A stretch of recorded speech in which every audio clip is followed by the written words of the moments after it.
सरवरा शाह करीमा दस्तगीरा अशरफा। माँ बाप नेक होते हैं तो बच्चा, जोर से बोले बच्चा, माँ बाप अच्छे होते हैं तो बच्चा भी, माँ बाप भले होते हैं तो बच्चा भी, माँ बाप गोरे होते हैं तो बच्चा भी। ऐसा है क्या? ऐसा नहीं है। माँ बाप गोरे हो तो जरूरी नहीं कि लड़का भी गोरा हो। समझ रहे नहीं? हाँ, ये जरूरी है क्या? नहीं जरूरी है मेरे भाई। बहुत को हमने देखा, माँ बाप देखो बड़े गोरे चिट्टे, लड़का देखो बिल्कुल तवा की पेदी है कि नहीं ऐसा? और बहुत का इसका उल्टा, माँ बाप देखो बिल्कुल काले कलौटे और लड़का देखो बिल्कुल चांद का टुकड़ा दिख रहा है, खूबसूरत।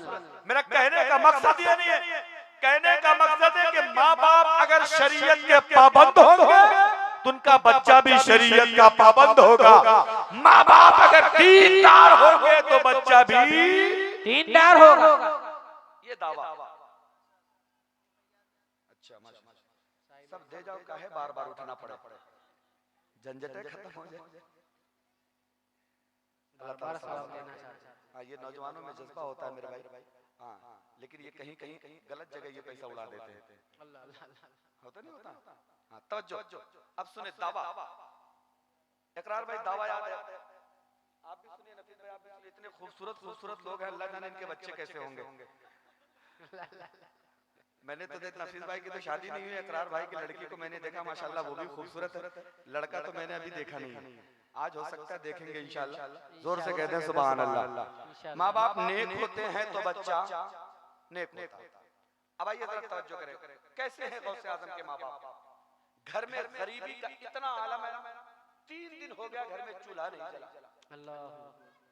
घर में खाने का एक दाना मौजूद नहीं है। सोचा कि लाओ रोजा ही रखते, जब घर में खाने का ऐसे ही नहीं है रोजा रखते। एक दिन हो गया, नल का पानी पी के सहरी कर लिया, नल का पानी पी के रोजा खोल लिया। दूसरा दिन आया, फिर खाने का कुछ नहीं है घर में, पानी पी के रोजा खोल, सहरी कर लिया, पानी पी के रोजा खोल लिया। तीसरा दिन आ गया, फिर घर में कुछ खाने को नहीं है, पानी पी के सहरी कर लिया और पानी पी के जब रोजा खोलने की बारी आई तो बोले 2 दिन से तो घर का पानी पी रहा हूँ, आज चलो चलते हैं दरिया का पानी पी के रोजा खोला जाए। सुभान अल्लाह, सुभान अल्लाह। चलो चलते हैं नदी का पानी पी के रोजा खोले। अब जब नदी के करीब आपने वो सेब वाला वाकया सुना होगा, सेब बहता जा रहा था। आज जरा मुझ कम पढ़े लिखे आदमी से सुन के देखें आप। दरिया के किनारे पहुंचे तो लोग नमाज का टाइम है ना, वजू कर लेते हैं दरिया के पानी से। वजू करने के लिए नीचे उतरे तो क्या देखा, एक सेब बहता जा रहा था। गौसे आजम के बाप ने उठाया, बिस्मिल्लाह पढ़ी, इतने में मगरिब की अजान का वक्त हो गया, रोजा खोलने का टाइम हो गया। बिस्मिल्लाह पढ़ी, वो सेब खाना शुरू कर दिया। सेब खाया, आधा सेब खाया था, दिल में ख्याल पैदा हुआ, मेरे मौला ये सेब है किसका? क्या बात है? सेब का मालिक कौन है? मैंने उसकी मर्जी के बगैर खा तो लिया है, लेकिन कल अगर सेब के मालिक ने मुझसे कहा कि तुमने मुझसे पूछे बगैर मेरा माल खाया क्यों, तो मैं जवाब क्या दूं? सोच में पड़ गए, रोने लगे, आंखों से आंसू, आधा सेब हाथ में है, आंसू थर थर कांपने लगे। अल्लाह का डर इतना सताने लगा, मेरे मौला अगर ये बंदा मुझसे जिंदगी में नहीं मिला तो मैं क्या करूंगा? उसका सेब मैंने उसका माल बगैर इजाजत के खा लिया, अगर उसने मुझे माफ नहीं किया तो मैं क्या करूंगा? ये डर इतना भारी पड़ा ना कि सेब हाथ में लिए लिए आंखों के आंसू बहने लगे। इरादा किया चलो कोई ना कोई सूरत निकालते हैं, उस बंदे को तलाशते हैं जिसके बाग का ये सेब है। दरिया का किनारा पकड़ लिया, चलते चलते 1 महीना बीत गया, पैदल चलने 1 महीना बीत गया, तब जाके दरिया के किनारे एक बाग दिखाई पड़ा। थोड़ी सी तसल्ली हुई कि हो सकता है ये सेब इसी बाग का हो। बाग के मालिक को तलाशा, तलाशने के बाद कहा ये बाग आपका है? हाँ। बोलो मेरा है, क्या कहना चाहते हो? बोले मैं बड़ी दूर से आया हूँ, बहुत गमों का सताया हुआ हूँ, मैंने आपके बाग का एक सेब आपसे पूछे बगैर खा लिया है जो दरिया में बह के जा रहा था। आप चाहें तो मुझे माफ कर दें, या आप चाहें तो मुझसे इसकी मजदूरी करवा के कोई काम ले ले, बदला आपका पूरा हो जाए। आज के इस महंगाई के जमाने में बढ़िया सेब की कीमत, एक सेब की कीमत ज्यादा से ज्यादा 20 रुपया 25 रुपया। अच्छी क्वालिटी का सेब आपको 20-25 रुपए में एक मिल जाएगा, और वो तो सस्ते का जमाना था। एक सेब, बाग का मालिक ऊपर से नीचे तक नजर डालता है, मेरे भाई मेरे ला, ये बंदा कड़ियल नौजवान 18-20 साल का नौजवान, और अल्लाह का इतना डर कि एक सेब को माफ कराने के लिए 1 महीना पैदल चल के आया। क्या बात है, 1 महीने का सफर करके आया। जमाना तो ऐसा है, लोग दूसरे का माल हड़प लेते, नाम तक नहीं लेते, और वो तो सेब बहता जा रहा था, खुदा जाने कहां चला जाता। बाग का मालिक समझ गया ये कोई आम इंसान नहीं लग रहा, ये कोई मामूली बंदा नहीं लग रहा। उन्होंने फौरन कहा, नौजवान सुन, अगर तू माफी चाहता है तो मेरी 2 बातें तुझे माननी पड़ेंगी, 2 बातें माननी पड़ेंगी। गौसे आज़म के वालिद कहते, बताएं 2 बातें कौन है? कहते नंबर 1, 12 साल तक मेरे बाग की रखवाली करो। अल्लाह, कितने दिनों तक? जोर से बोले, कितने दिनों तक? और जुर्म कितना है? एक सेब। सोचे जरा, एक सेब वो भी बहता जा रहा था, चोरी नहीं किया था, छीना नहीं था किसी से, बाग से तोड़ के नहीं लाए थे, बहता जा रहा था। ना जाने 1 महीने पूरी कर दी। बाग का मालिक कहता, नौजवान ये तो बहुत सख्त है। बोले बताए तो सही। बोले सुन, मेरे पास एक लड़की है, इकलौती है, आंखों की अंधी, कान की बहरी, हाथ की लूली, पैर की लंगड़ी, जबान की गूंगी है, उससे तुझे निकाह करना पड़ेगा। अल्लाह, कितना मुश्किल फैसला है, सोच के देखें एक बार, उससे तुझे निकाह करना पड़ेगा।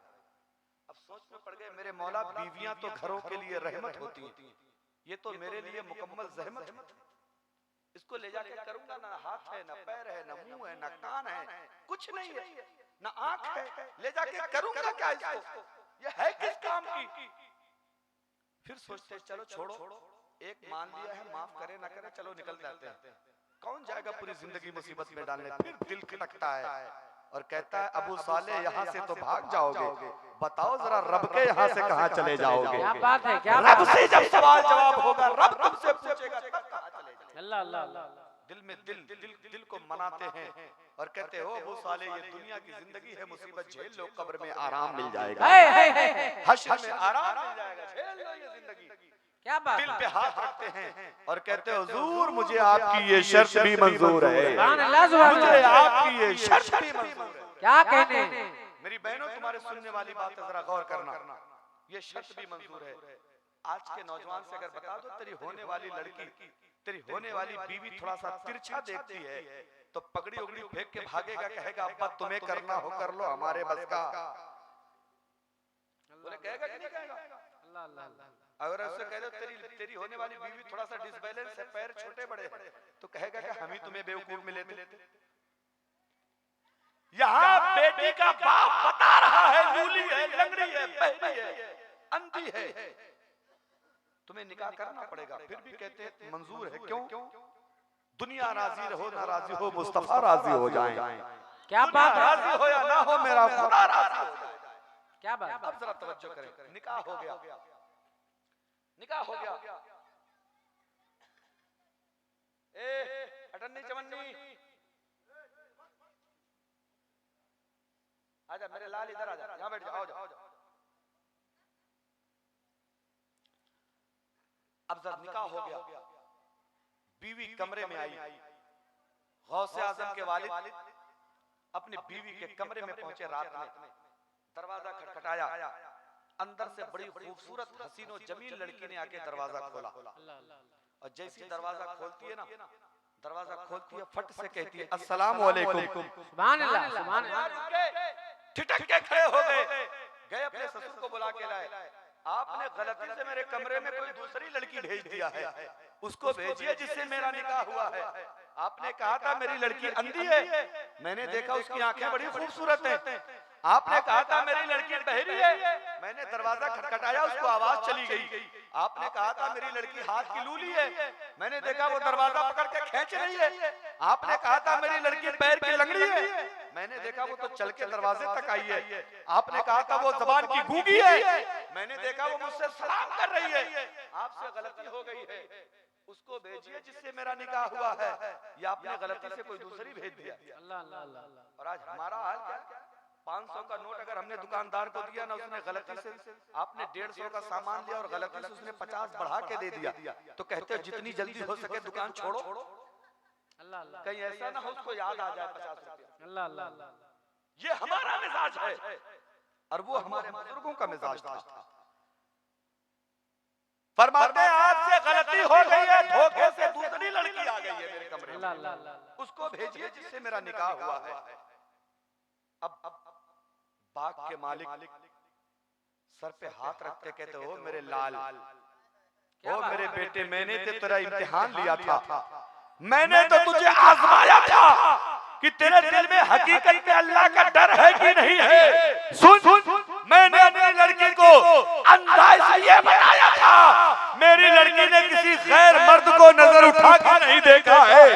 मैंने अपनी लड़की को बहरा इसलिए बनाया था, मेरी लड़की ने किसी की गीबत और चुगली नहीं सुनी है। मैंने अपनी लड़की को लूला इसलिए बनाया था, मेरी लड़की ने अपने हाथों से किसी को सताया नहीं है।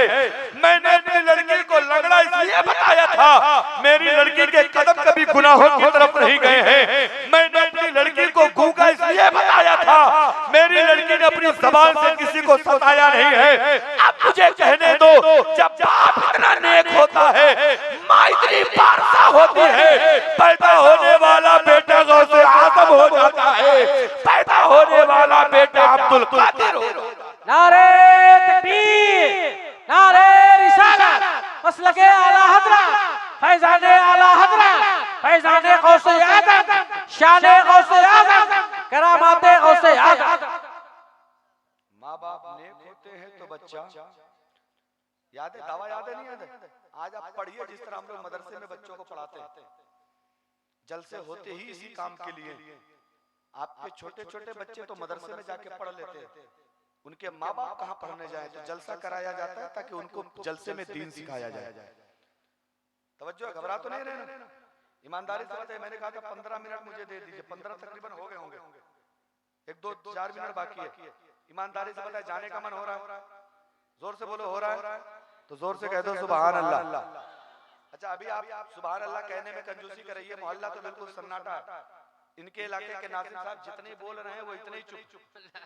वो कह रहे हैं कि वो तो हमारा काम कर ही रहे हैं, तो हमें टेंशन लेने की जरूरत है। वो तो 10-20 आदमी का हिस्सा अकेले बोल रहे हैं। और अल्लाह सलामत रखे, इस बंदे के छोटी सी खोपड़ी में कितना दिमाग है कि इतने शेर याद है ना।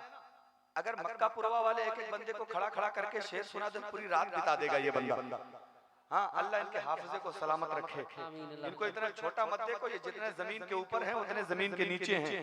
हाँ, बहुत दमदार आदमी है। और इस वक्त पूरे लखीमपुर जिले में अगर कोई बंदा सबसे ज्यादा दीन की तबलीग की खातिर सफर कर रहा है ना, उस बंदे का नाम तारीफ रजा लखीमपुरी।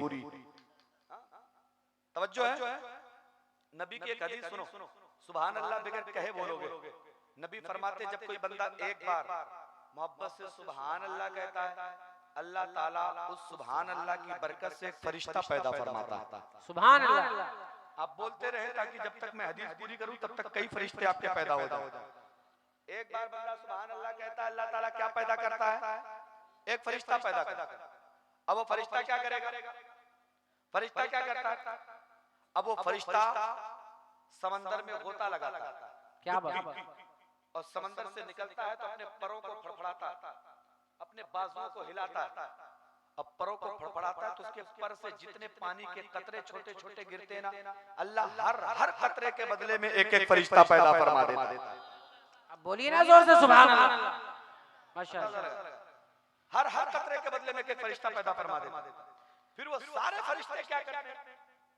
नबी फरमाते वो सारे फरिश्ते मिलकर सुभान अल्लाह कहने वाले के लिए जन्नत में जाने की दुआ करते रहते हैं। क्या बात है, सुभान अल्लाह। अब जरा तवज्जो करेंगे, रहा माँ बाप का मामला। अब बेटे की तरफ आओ। गौसे आज़म है, दूध पीने का जमाना है, दूध पीने का, दूध पीने की उम्र है गौसे आज़म की। और दूध पीने के जमाने में एक दिन शबे बारात की 29 तारीख, आसमान पे चांद दिखाई नहीं पड़ा। लोग परेशान है, सुबह रमजान का महीना हुआ नहीं हुआ, रमजान की पहली तारीख हुई कि नहीं हुई। सारी दुनिया परेशान है। किसी ने कहा इधर उधर जाने की जरूरत नहीं है, चलो गौसे आजम की माँ से पूछते हैं, माँ से सवाल करते हैं। गौसे आजम की माँ की बारगाह में पहुंचे, पूछा हो गौसे आजम की अम्मी बताएं जरा आज रमजान की कौन सी तारीख है। गौसे आजम की माँ कहती है जाओ तुम लोग रोजा रखो, रमजान की पहली तारीख है।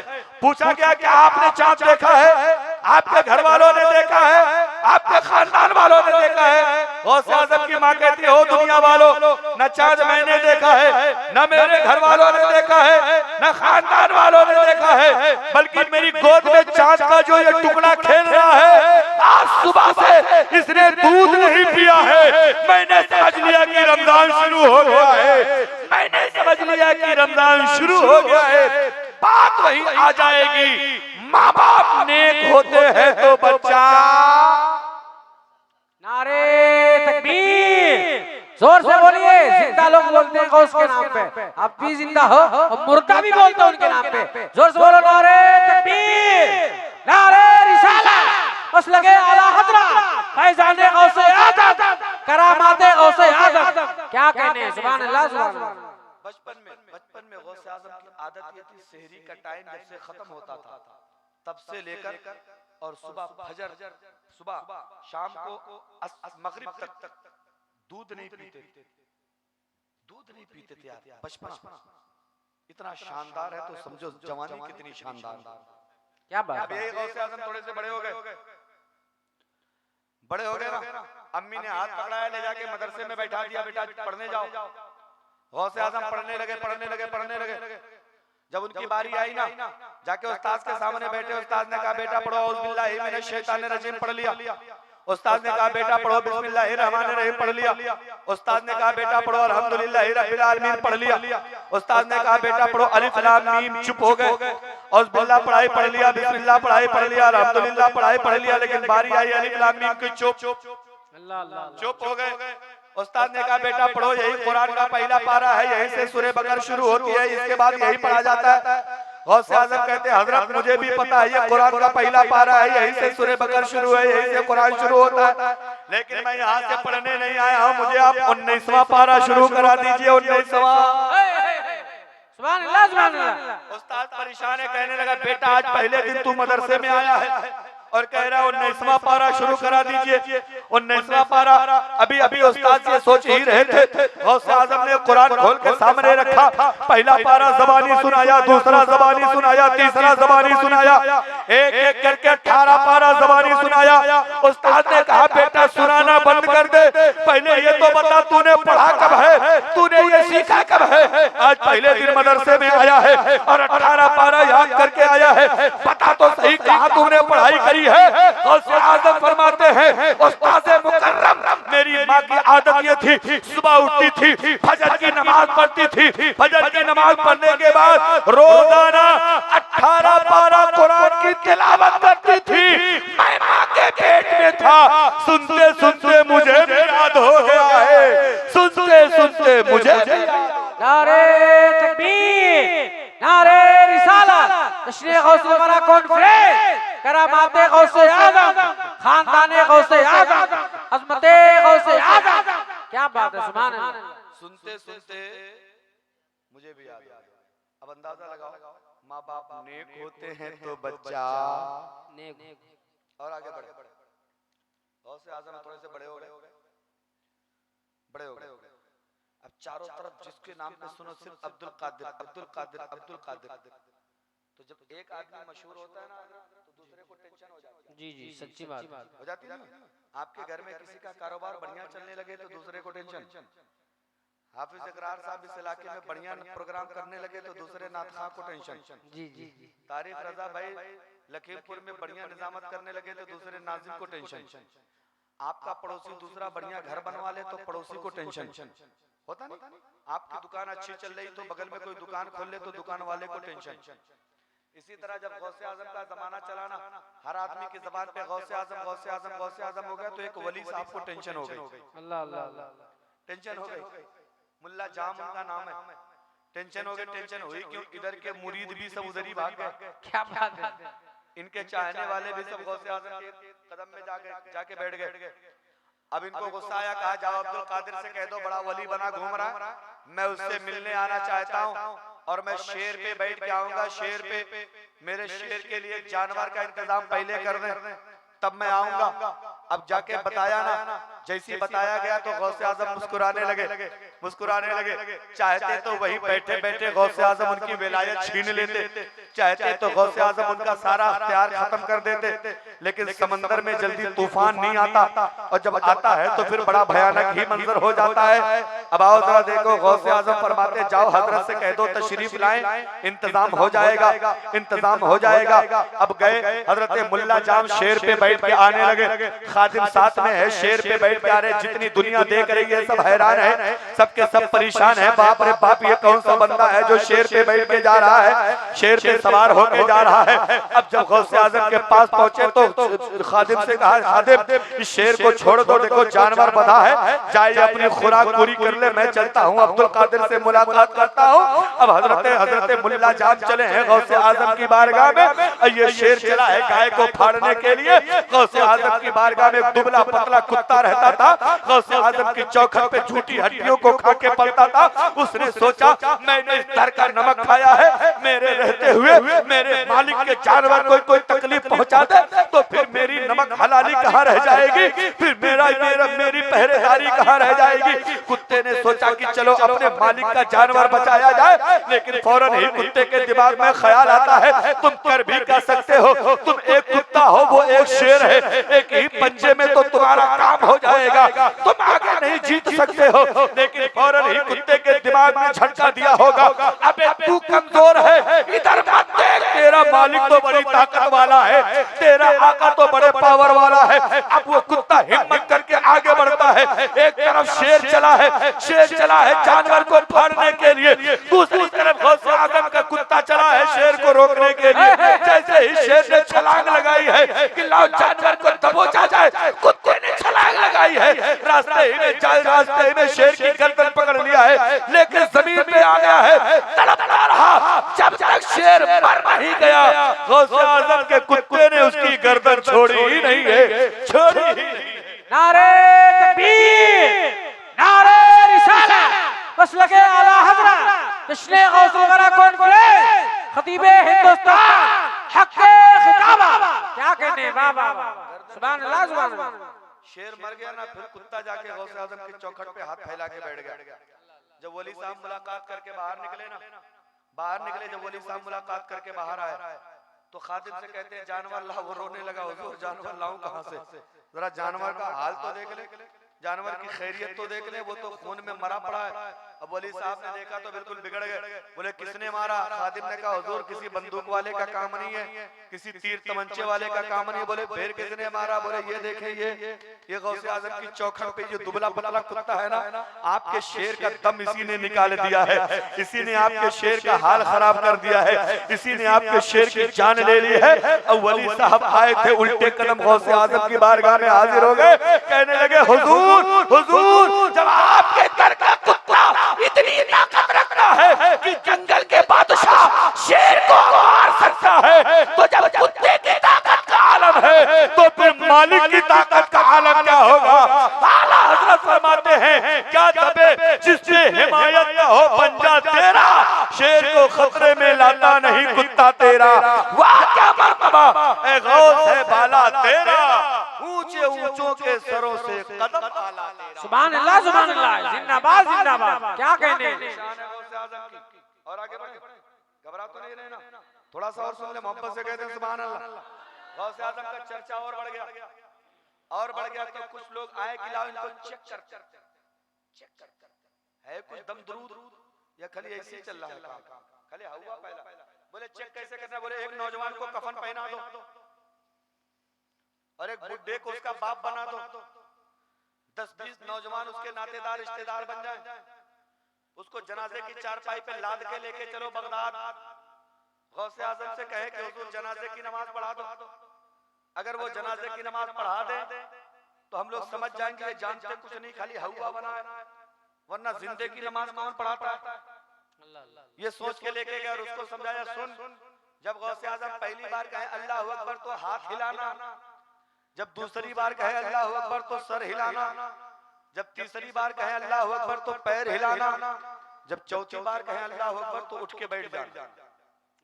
ये प्लान बना गौसे आजम को चेक करने जा, गौसे आजम का इम्तिहान लेने जा रहे। रोते धोते ये बंदे लेके पहुंचे। अब वो बंदा जिंदा है, अंदर जिंदा जबरदस्ती का उसको कफन पहनाया है। अब ये बुढ़ा मक्कारी करते हुए गौसे आजम से कह रहा हुजूर एक ही बेटा था, बुढ़ापे का सहारा था, मर गया, नमाज़े जनाजा पढ़ा दे। गौसे आजम ने जनाजे की तरफ देखा और फरमाते हैं, मुस्कुरा के कहते हैं मुझसे मत पढ़वाओ, किसी और से पढ़वा लो। क्या बात है, क्या बात है। फरमाते हैं मुझसे मत पढ़वाओ, कहीं और पढ़वा लो। वो आदमी आगे बड़ा कहने लगा हुजूर अगर किसी और से पढ़वाना होता तो इतनी दूर से लेके क्यों आते, आप ही पढ़ाते, बड़ा करम हो जाएगा। गौसे आजम फिर फरमाते मुझसे मत पढ़वाओ, किसी और से पढ़वा लो। सारे लोग जिद करने लगे, गौसे आजम ने एक बार और मना कर दिया, मुझसे मत पढ़वाओ, किसी और से पढ़वा लो। वो लोग नहीं माने तो गौसे आजम को जलाल आ गया, जलाल। फरमाते पढ़ा दूं, बोले हाँ पढ़ा दीजिए। बोले लेटा दे, आगे बिछा दे मुसल्ला। अब आगे लेटा दिया गया, मुसल्ला बिछा दिया गया। गौसे आजम जनाजे के मुसल्ले पे खड़े हो गए। कहा तुम लोग पीछे नियत बांध लेना मेरे पीछे, मैं जनाजा पढ़ाने जा रहा हूँ, जनाजा पढ़ाने जा रहा हूँ।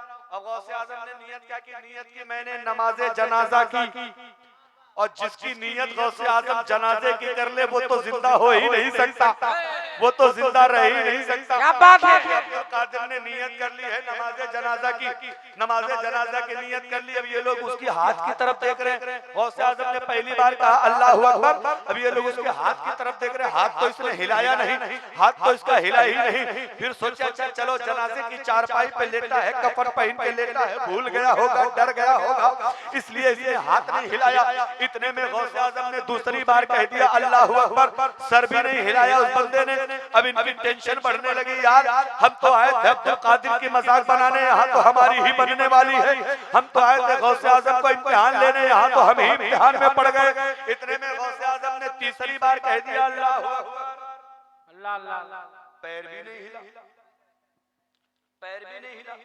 अब ये तो और टेंशन में, यार मेरे मौला हुआ क्या, ना हाथ हिलाया, ना सर हिलाया, ना पैर हिलाया, क्यों ये भूल गया, क्या हो गया। इतने में गौसे आजम ने चौथी बार कह दिया अल्लाह। अब उठ के बैठा भी नहीं, अब उठ के बैठा नहीं। अब जैसे गौसे आजम ने सलाम फेरा, फरमाते ले जाओ दफन कर दो, काम हो गया। अल्लाह अल्लाह। ले जाओ दफन कर दो, काम हो गया। अब ये लोग न दुआ मांगना है, न सलाम दुरूद पढ़ना है, जैसे सलाम फेरे उसके ऊपर टूट पड़े। बोले तुझको समझाया था हाथ हिलाना, पैर हिलाना, सर हिलाना, तुमने हमारी बेइज्जती करा ली। अब जब जुट के 20-25 लोग उसको मारने लगे, मारते बिल्कुल उसका हाल खराब कर दिया। चेहरे से कफन हटा तो देखा बंदा दुनिया में है ही नहीं। अल्लाह अल्लाह। ये तो है ही नहीं, इसका तो काम खत्म हो गया, ये तो मर गया, ये तो है ही नहीं।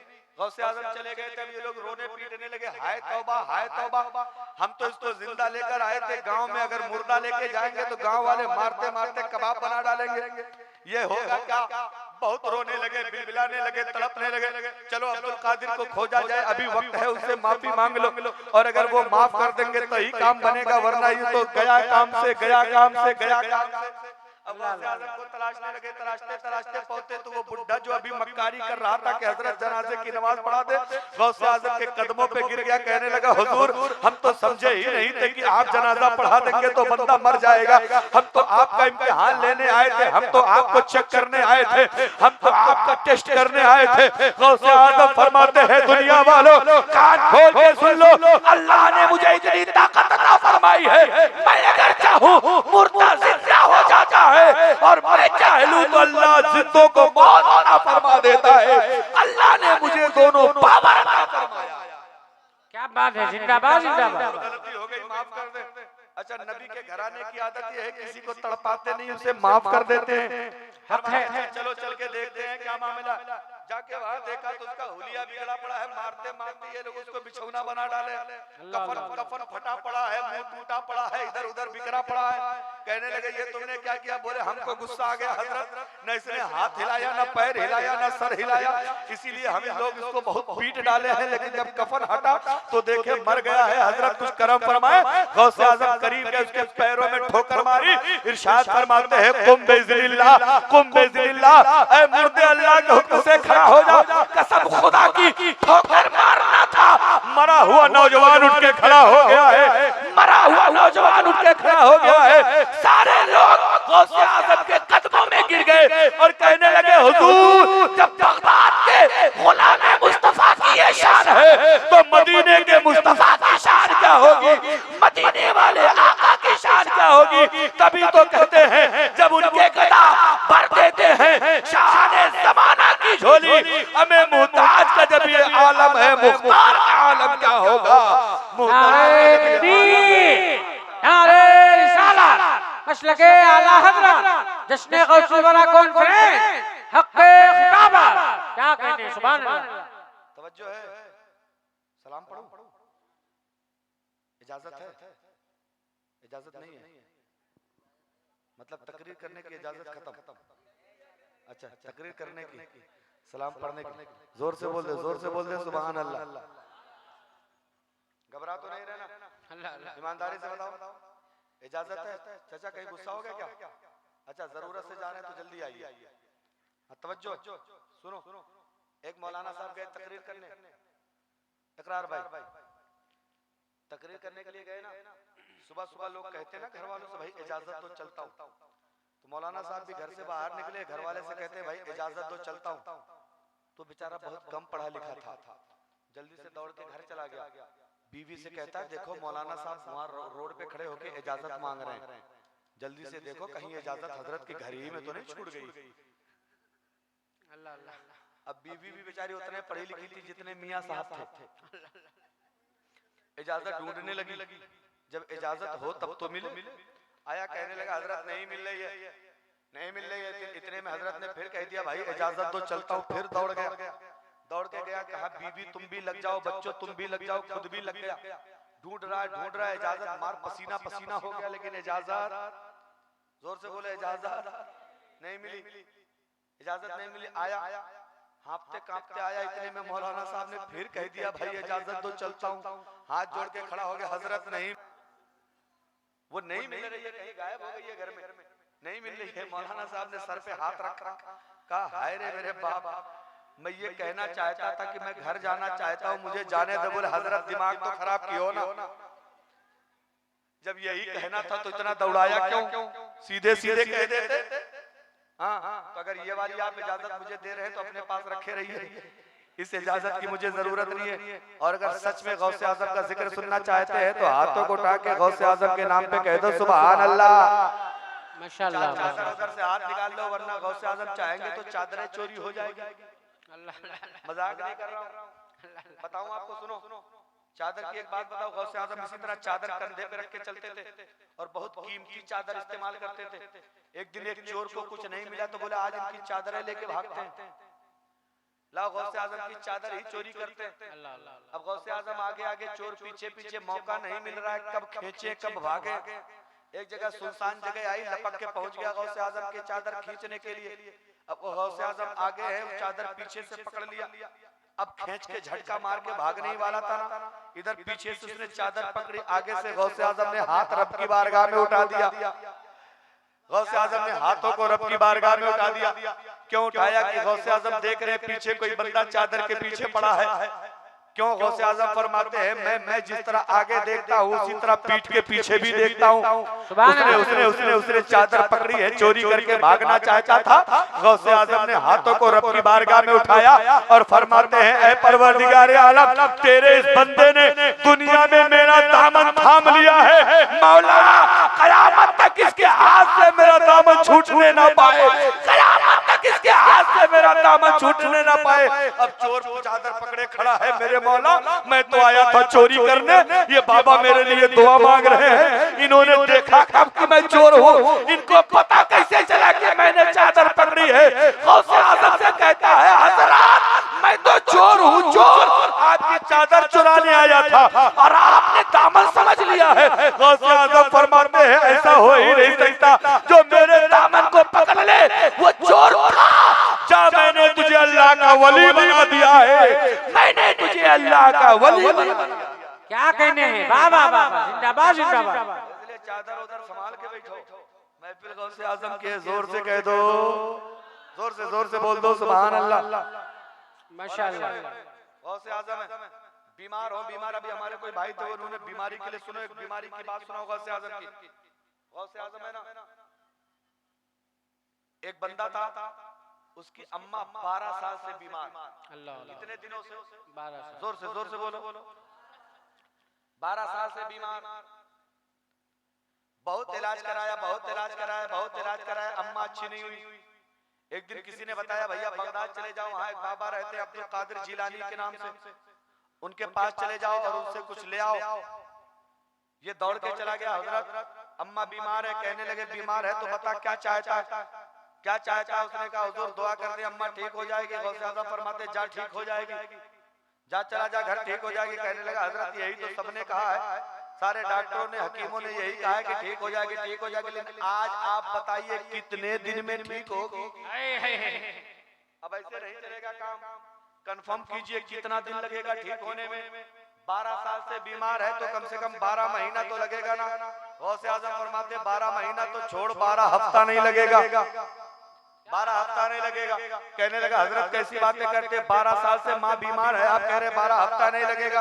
गौसे आज़म फरमाते 12 हफ्ता भी छोड़, 12 हफ्ता भी छोड़, 12 दिन नहीं लगेगा, 12 दिन नहीं लगेगा। कहने लगा हजरत मैं पहले से बहुत दुखी हूँ, मुझे और सताइए मत, जल्दी से बताइए, जल्दी से बताइए कितने दिन में ठीक होगी? गौसे आज़म फरमाते 12 दिन भी छोड़, 12 घंटा नहीं लगेगा। क्या बात है? लेकिन आपको सुभान अल्लाह बोलने में 1 साल लगने वाला है। अल्लाह अल्लाह,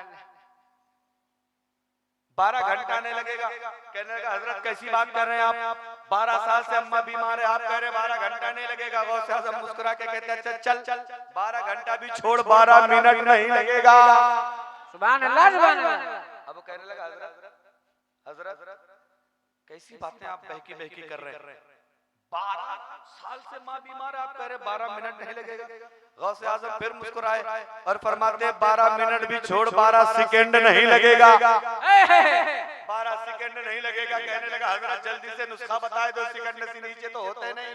अल्लाह अल्लाह, जल्दी बताओ नुस्खा क्या है? नुस्खा कोई तावीज, कोई गंडा, कोई पानी, कोई तेल, कोई दम, कोई दुरूद, बोले कुछ नहीं, कुछ नहीं।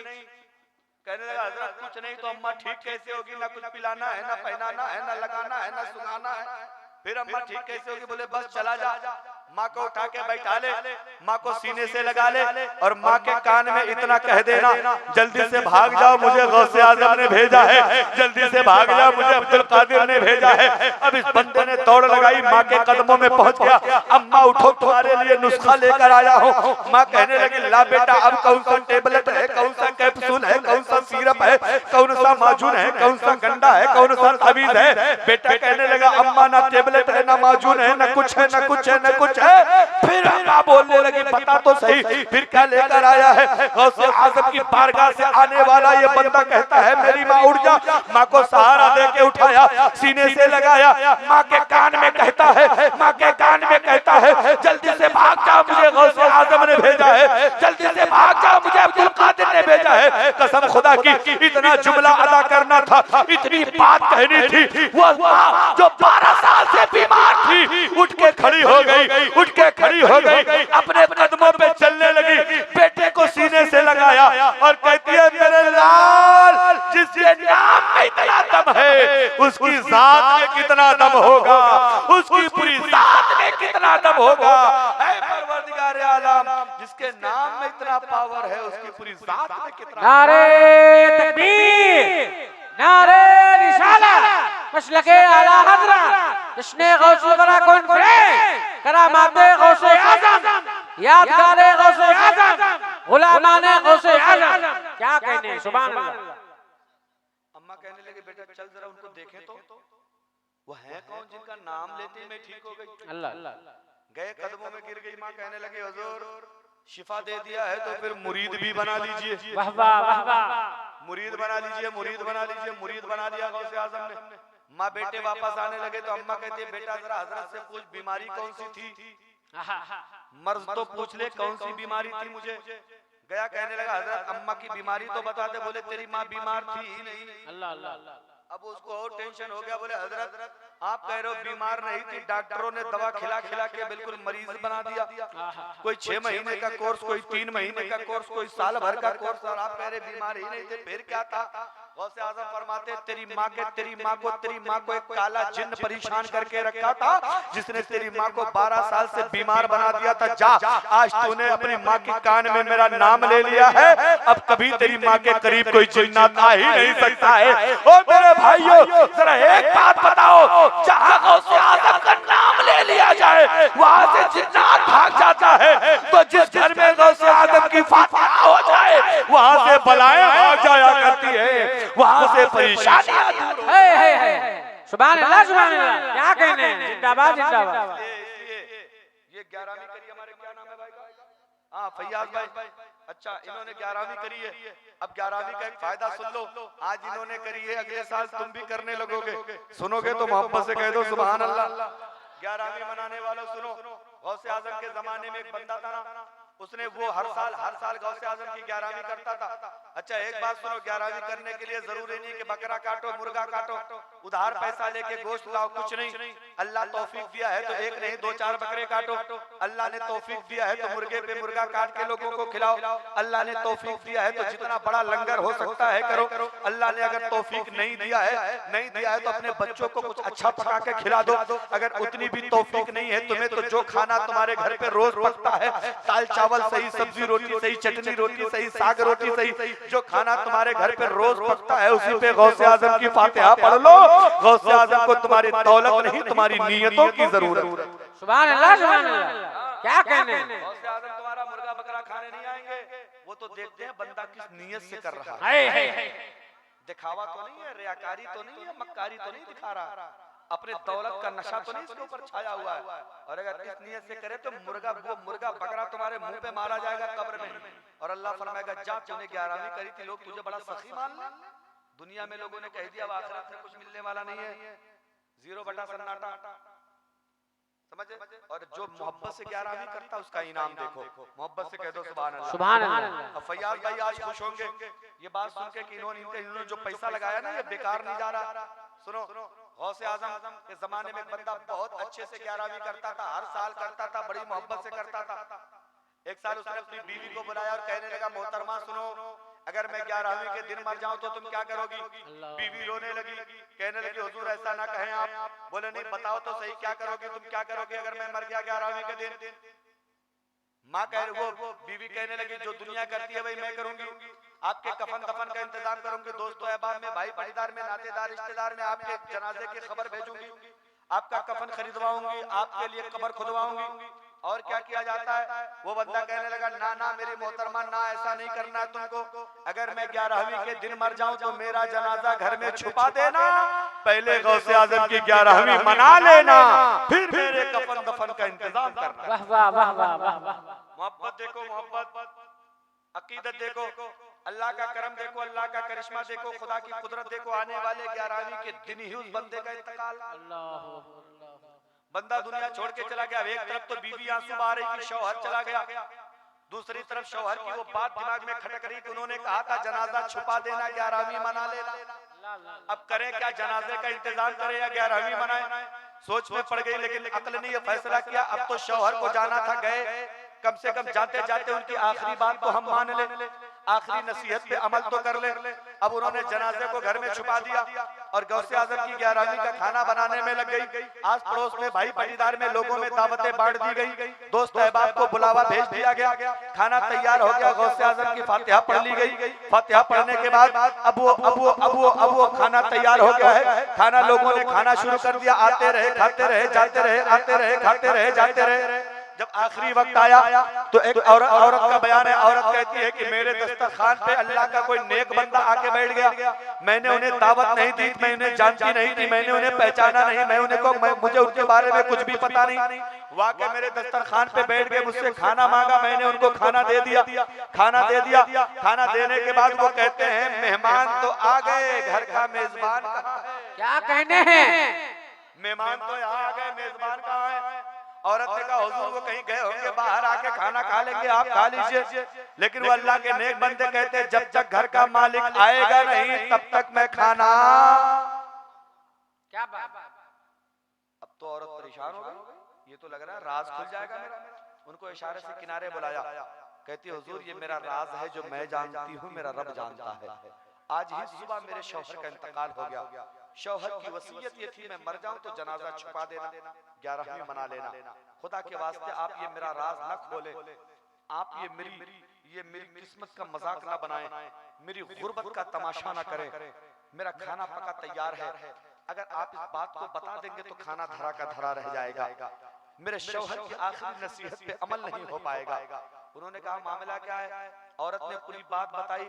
अब वो कहते हैं अच्छा चलो मुझे भी तो दिखाओ जनाजा रखा कहाँ है। क्या बात है, सुभान अल्लाह सुभान अल्लाह। चलो देखें जनाजा कहाँ रखा है, जनाजा कहाँ रखा है। अब जनाजा देखने के लिए गए, औरत ने इशारे से बताया हुजूर देखे ये जनाजा रखा है, ऊपर से चादर लिपटी पड़ी है, चादर ऊपर से फैली पड़ी है। अभी अल्लाह के नेक बंदे गए, चादर का किनारा पकड़ा, किनारा जोर से झटका मारा और फरमाते उठो हमारे साथ खाना खाओ, उठो हमारे साथ खाना खाओ, उठो हमारे साथ खाना खाओ।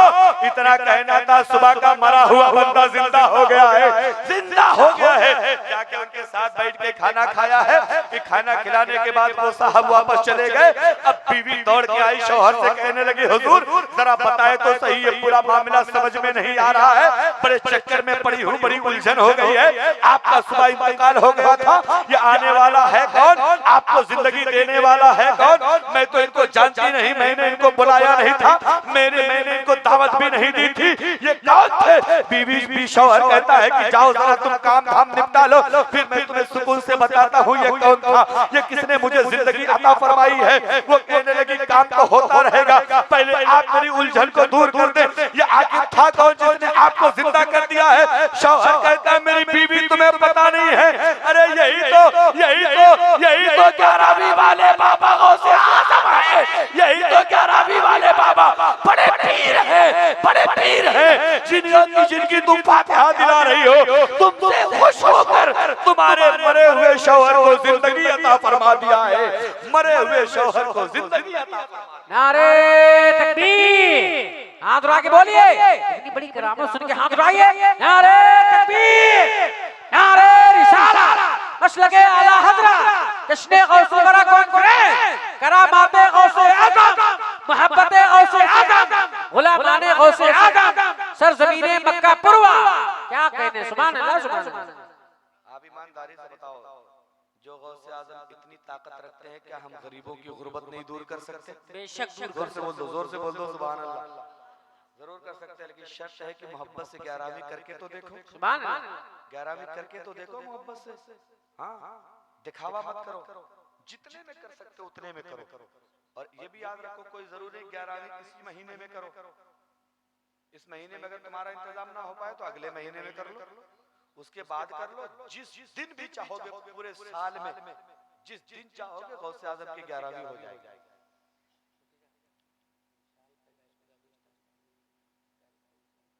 हाँ, अच्छा एक बात और सुने, तारिक भाई ने बड़ी अच्छी बात याद है। गाजी सरकार की हम लोग 14 रजब मनाते हैं, क्यों? इसलिए कि उस दिन गाजी सरकार का इंतकाल हुआ, विसाल हुआ। ख्वाजा साहब की छठी हम लोग इसलिए मनाते हैं, क्यों? इस दिन ख्वाजा साहब का इंतकाल हुआ। मखदूम अशरफ की चौचा की 26 मुहर्रम मनाते हैं, क्यों? उस दिन मखदूम अशरफ की चौचा का इंतकाल हुआ। साबिर पाक का उर्स मनाते हैं इसलिए कि उस दिन साबिर पाक का इंतकाल हुआ। लेकिन गौसे आज़म की 11वीं क्यों मनाते हैं? अल्लाह अल्लाह, ना गौसे आज़म की पैदाइश 11 को, ना आपका इंतकाल 11 को। अल्लाह अल्लाह अल्लाह अल्लाह, ना आपकी पैदाइश 11 को, ना इंतकाल 11 को, फिर 11वीं क्यों? सुने, सबसे पहली बात यह है कि गौसे आज़म के जमाने में जो बादशाह, जो हुक्मरान थे ना, वो अपने नौकरों को तारीख 10 तारीख 11 तारीख में तनख्वाहें बांटते थे। क्या बात, तनख्वाह पाने की खुशी में मजदूर बेचारा गौसे आज़म की फातिहा करवाता था। सुभान अल्लाह सुभान अल्लाह। 11 तारीख को गौसे आज़म खुद भी फातिहा का एहतमाम करते थे। इसलिए रब के नबी ने, हमारे तुम्हारे आका ने एक दिन आके अब्दुल कादिर जिलानी बगदादी से कहा, ओ अब्दुल कादिर, तुम मेरी 11 तुम मेरी 12वीं करते हो, तुम मेरी रबीउल अव्वल की 12 तारीख को फातिहा दिलाते हो, तुमने मुझे 12 से मशहूर करा है, जाओ मैंने तुम्हें 11वीं अता फरमा दिया है, दुनिया तुम्हें 11वीं के नाम से। क्या कहते हैं, सुभान अल्लाह सुभान अल्लाह। इसलिए 11वीं क्या करो, सुकून से किया करो, मोहब्बत से किया करो। और सुनो एक बात और बता दूं, इजाजत है? जोर से कह दो सुभान अल्लाह। अच्छा ये जोर से है तो अल्लाह करे कि आपका जोर न रहे, इतने जोर से हमको सुनने की जरूरत ही नहीं है। एक आखिरी बात सुन ले। एक बंदा गया अकरार भाई गौसे आजम की दावत करने के लिए गया। कहा हुजूर आज इफ्तारी मेरे घर पे। गौसे आजम ने फरमाया ठीक आऊंगा। दूसरा गया हजरत मेरे घर पे, कहा आऊंगा। तीसरा गया हजरत मेरे घर पे, कहा आऊंगा। चौथा गया बोला हजरत मेरे घर पे, कहा आऊंगा। एक एक करके 70 लोगों ने दावत दे दी। जोर से बोलो कितने लोगों ने? 70 लोगों ने दावत दे दी। सबके यहाँ गौसे आजम ने कहा आऊंगा। हदीस पाक में आया है जब वादा करो तो उसे तोड़ो मत। अल मुमिनु इज़ा वअदा वफा, मोमिन जब वादा करता है तो उसे पूरा करना चाहिए। अब गौसे आजम ने 70 लोगों से वादा कर लिया है कि आऊंगा। अब दिमाग तो चकरा रहा है, मेरे मौला एक ही बंदा एक ही वक्त में 70 घरों पे जाएगा कैसे? मिसाल के तौर पे शबीउल हसन आज यहाँ तकरीर कर रहे हैं, कोई कहे ठीक 12:15 पे ये नानपारा में भी बोल रहे तो बात कोई मानेगा? बोले ये झूठ है। दो ही जगह हो सकते हैं, या तो वहां हो जाए या वहां हो जाए। दोनों जगह एक साथ कैसे हो सकते हैं? एक ही जगह वो हो सकते हैं। लेकिन गौसे आजम ने कितनी दावतें कबूल करी? 70। अच्छा इफ्तारी का टाइम खत्म हो गया, सारे लोग इकट्ठा हो गए चौराहे पे, नमाज पढ़ी। नमाज पढ़ने के बाद एक बंदा कह रहा आज तो मेरी किस्मत का सितारा चमक गया। बोले क्यों? बोले आज तो मेरे घर गौसे आजम आए थे, इफ्तारी उन्होंने मेरे घर पे करी है। दूसरा कहता झूठ मत बोलो, गौसे आजम तो मेरे घर पे थे। तीसरा कहता तुम दोनों झूठे हो, गौसे आजम तो मेरे यहाँ थे। चौथा कहता तुम लोग सब झूठ बोल रहे, गौसे आजम तो मेरे यहाँ थे। अब सब मेरे यहाँ करने लगे, हो गया झगड़ा। इतने में गौसे आजम निकले बाहर मस्जिद से, कहने लगे तुम लोग लड़के हो। बोले हजरत आप ही फैसला करो, आप थे किसके यहाँ? गौसे आजम फरमाते मैं तो 70 घरों पे गया था, मैं किसी एक के यहाँ नहीं, जितने लोगों की दावतें कबूल करी थी सबके यहाँ गया था। इतने में एक ईसाई आ गया, कहने लगा मुसलमानों से बड़ा झूठा तो कोई होता ही नहीं है। अभी तक तो ये अपने नबी के बारे में कहते थे जब मोमिन मरता है तो हर मोमिन की कब्र में नबी जाते हैं। ये तो बताओ नबी एक है, मोमिन मरने वाले हजारों हैं दुनिया में। किसकी कब्र में कैसे कैसे पहुंच जाते हैं? कोई अमेरिका में मरा, कोई लंदन में, कोई हॉलैंड में, कोई इंग्लैंड में, कोई पाकिस्तान में, कोई जापान में, कोई मिस्र में, कोई तुर्की में, कोई अरब में, कोई अजम में। एक ही नबी कैसे कैसे पहुंच जाएंगे? अब तो नबी को छोड़ो, ये अब्दुल कादिर को बता रहे एक ही वक्त में 70 घरों पे पहुंच गए। इतना सुनना आता कि गौसे आजम को जलाल आ गया, गुस्सा आ गया। वहां बहुत सारे लोग खड़े थे, वो ईसाई भी खड़ा था। बोले आंखें बंद करो। सबने आंखें बंद करी। बगल में एक इमली का पेड़ था, इमली का पेड़। आंखें बंद करी और थोड़ी देर के बाद गौसे आजम फरमाते आंखें खोलो। जब लोगों ने आंखें खोली तो फरमाते जरा इमली के पेड़ की तरफ देखो। जब दुनिया वालों ने इमली के पेड़ की तरफ देखा है तो इमली के हर पत्ते पे गौसे आजम नजर आ रहे हैं, इमली की हर डाल पे गौसे आजम नजर आ रहे हैं। और जब नीचे देखा तो सामने भी गौसे आजम खड़े हैं, गौसे आजम खड़े हैं। अब्दुल कादिर जिलानी बताते हैं सुन ले कान खोल के, नबी के गुलाम की जब ये शान है तो मदीने वाले मुस्तफा की शान क्या होगी? हमारे आका की शान। सुभान अल्लाह, वाह वाह वाह, जिंदाबाद जिंदाबाद। क्या कहने? इस जात का नाम है गौसे आजम, बहुत पावरफुल है। जिस तरह मेरे सरकार पैदाइशी नबी हैं, इसी तरह गौसे आजम पैदाइशी वली हैं। सुभान अल्लाह। समझ रहे? आला हज़रत फरमाते जो वली कब्ल हुए, बाद हुए या होंगे, सब अदब रखते हैं दिल में मेरे वाला तेरा। क्या बात? जितने वली है ना सब गौसे आजम के कदमों के नीचे। एक और बात सुन ले, थोड़ी सी छोटी सी सुना दूं या खत्म कर दूं? सुना दें? कुछ लोग घबरा रहे हैं। एक छोटी सी बात सुन ले। अच्छा हाँ तवज्जो करें। गौसे आजम है, कुर्सी पे बैठे थे, अल्लाह का पैगाम आया अब्दुल कादिर लोगों को बताओ कदमी हाज़ी अला रक़बते कुल्ले वलील्लाह, मेरा ये कदम सारे वलियों के गर्दन पे। फारान की चोटियों में ख्वाजा मोइनुद्दीन चिश्ती अजमेरी मुराकबा मुजाहिदा कर रहे थे, उनको गौसे आजम का ये फरमान पहुंचाना। तो फरमाते हैं बल अला रासी व अला ऐनाया, हुजूर गौसे आजम आपका कदम सिर्फ मेरी गर्दन पे नहीं मेरे सर पर भी है, मेरी आंखों पर भी है। सुभान अल्लाह, सुभान अल्लाह। और जब ऐलान बरेली शरीफ पहुंचा तो मुफ्ती आज़म हिंद फरमाते हैं, या रसूल अल्लाह, आपके बेटे की शान तो इतनी बुलंद बाला है कि मैं कहता हूँ करम गौसे आजम, करम गौसे आजम, हमारा भी रख लो भरम गौसे आजम। ये दिल ये जिगर है, ये आंखें ये सर हैं, जहाँ चाहो रखो कदम गौसे आजम, सुभान अल्लाह, सुभान अल्लाह। जहाँ चाहो रखो कदम गौसे आजम।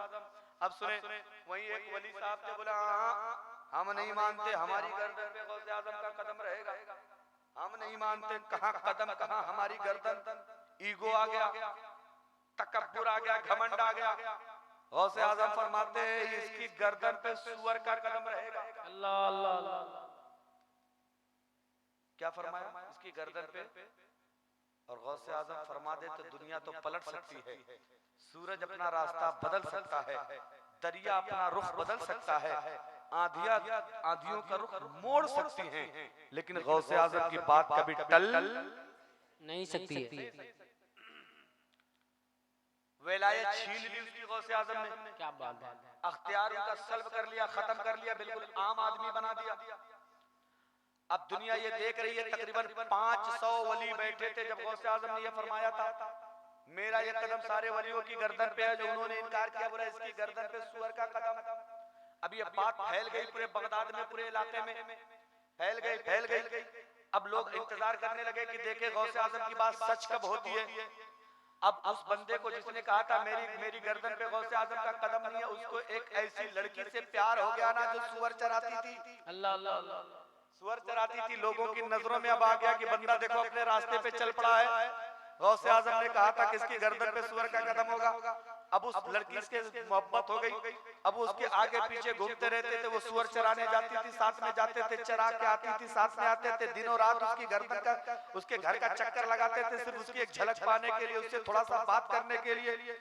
एक दिन वो साथ में गए सूअर चराने के लिए, एक सूअर के पैर में चोट लग गई, वो चल नहीं पा रहा, वापसी पे वो सबसे पीछे रह गया। उसने कहा, ओ मेरे आशिक साहब, जाइए जरा वो सूअर जो पीछे रह गया उसको उठा के जल्दी से लाके यहाँ मिला दीजिए, ग्रुप में मिला दीजिए। अभी मरता क्या ना करता, गए सूअर को उठाया, कंधे पे लाद लिया है, अब लेके आए हैं, उस लड़की के करीब आए हैं। दुनिया की नजरों ने देखा कि अब्दुल कादिर से पंगा लेना कितना महंगा है, अब्दुल कादिर से मुकाबला करना कितना महंगा है। फरमाया था मेरी गर्दन पे अब्दुल कादिर का कदम नहीं रहेगा, गौसे आजम ने फरमाया था सूअर का कदम रहेगा।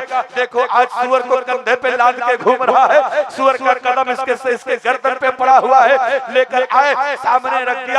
उसके बाद जब उसने सूअर को बांध दिया, बांधने के बाद कहती है बोलो तुम क्या चाहते हो। उन्होंने कहा मैं तुमसे शादी करना चाहता हूँ।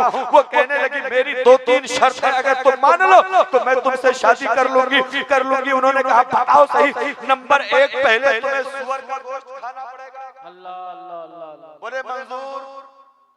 दूसरी शर्त तुम्हें शराब पीनी पड़ेगी, बोले मंजूर। तीसरी शर्त तुम्हें इस्लाम धर्म छोड़ना पड़ेगा, बोले मंजूर। अल्लाह। गौसे आजम से पंगा लेना देखो कितना मुश्किल काम है। सुनो, सूअर का गोश्त रख दिया गया, शराब रख दी गई। अब ये जिनसे विलायत छीनी गई, इनके लिए पीर थे, अपने मुरीद को इस कंडीशन में देख के ना तड़प गए। गौसे आजम से फरमाते हुजूर मुरीद ने गलती करी है, लेकिन मेरी आप सुन लें। मुरीद की तरफ से मैं अपने मुरीद की तरफ से मैं माफी मांगता हूँ। अभी तक तो उसका अमल खतरे में था हुजूर, अब तो उसका ईमान खतरे में आ गया है, अब तो उसकी जान खतरे में आ गई है, करम कर दें। अभी वो सूअर खा लेगा, अभी वो शराब पी लेगा, अभी उसका ईमान चला जाएगा, इस्लाम का दामन, मुस्तफा जाने रहमत का दामन उसके हाथों से छूट जाएगा। दुआ कर रहे हैं पीर, अपने मुरीद के लिए दुआ कर रहा है। किसी बंदे ने जाके उनको चिताया, ओ मेरे बंदे तू करने क्या जा रहा है? एक दुनिया की लालची मोहब्बत के चक्कर में अपना धर्म बदल रहा है, दुनिया के चक्कर में मुस्तफा का दीन छोड़ने जा रहा है, दुनिया के चक्कर में तू सूअर खाने जा रहा है। बात उनकी खुल गई, पीर की दुआ कबूल हो गई है। इनको याद आया, फौरन सूअर के गोश्त को किनारे फेंका, शराब को किनारे फेंका है, लड़के को धक्का मारा, बोला हट जा मेरे सामने से, मुझे तेरी मोहब्बत की जरूरत नहीं है, मुझे तो मेरा इस्लाम ही काफी है, मुझे तो नबी का दामन ही काफी है। चले कहते हैं अब मुझे कोई ले चलो मुझे गौसे आज़म की बारगाह में लोगों ने कहा चलो अभी माफी मांग लो, काम बन जाएगा, अभी माफी मांग लो तुम्हारी बात बन जाएगी। बोले ऐसे नहीं जाऊंगा, मेरे हाथों में हथकड़ियां डाल दो, पैरों में बेड़ियां डाल दो, गर्दन में मेरे जंजीर बांध दो और मुझे घसीटते हुए लेके चलो, ताकि दुनिया ये देख ले जो गौसे आज़म का नहीं हो सकता है पूरी दुनिया उसकी नहीं हो सकती है, और जो गौस का हो गया है पूरी दुनिया उसके कदमों में गिर जाए। नारे तकबीर, नारे रिसालत, मसलके आला हज़रत फैज़ाने गौसे आज़म, इश्ने गौसे वरा कॉन्फ्रेंस सरज़मीने मक्का पुरवा। क्या कहने, सुभान अल्लाह। इसलिए मेरे भाई गौसे आज़म से मोहब्बत करो, सच्ची वाली करो, अच्छी वाली करो, अकीदत वाली करो। हाँ, और गौसे आज़म फरमाते हैं कोई बंदा अगर गिर रहा हो, गिरने से पहले सिर्फ गौसे आज़म का नाम ले ले तो मैं उसे गिरने से बचा लिया करता हूँ। सुभान अल्लाह। आपने देखा होगा ना, कभी कभी गाड़ी लेके आप तेज से निकल ले, उधर से तेज गाड़ी आ गई, 1 इंच 2 इंच से आप लड़ते लड़ते बच जाते हैं, आपकी गाड़ी अचानक कट जाती है, खुदा जाने कैसे आप बच जाते हैं। दिल धक धक करता है मेरे मौला, अभी तो काम खत्म हो गया था, अभी तो मेरा जनाजा हो जाता, अभी तो मैं तहस नहस हो जाता, एक्सीडेंट हो जाता, बच गया। आप बच नहीं गए, कोई आपने छोटी सी नेकी करी थी जिस नेकी ने आज आपको बचा लिया है। किसी के साथ आपने भलाई करी थी, उस भलाई ने आज आपको बचा लिया। इसलिए छोटी छोटी नेकियां करते रहे। देखे कोई बूढ़ा बंदा रास्ता नहीं पार कर पा रहा है, भीड़ की वजह से, गाड़ियों की वजह से, आप हाथ पकड़ ले उसको रास्ता पार करा दे, पार करा दे, ये भी एक नेकी है। कोई बच्चा नल नहीं चला पा रहा है, आप नल चला के उसको पानी दे दे, एक नेकी है।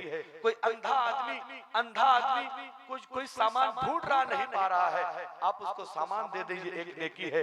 रास्ते पे जा रहे हैं, रास्ते में कंकर पत्थर शीशा लोहा लकड़ी पड़ी है, आपको लगता है कि कोई इस पे टकरा के गिर जाएगा, उसको तकलीफ हो जाएगी, आप उसको उठा के किनारे कर दे, अल्लाह तुम्हें नेकी अता फरमा देगा। क्या बात है। लेकिन हम तो ये करते नहीं, हम तो नाली ही रास्ते पे बहाते हैं।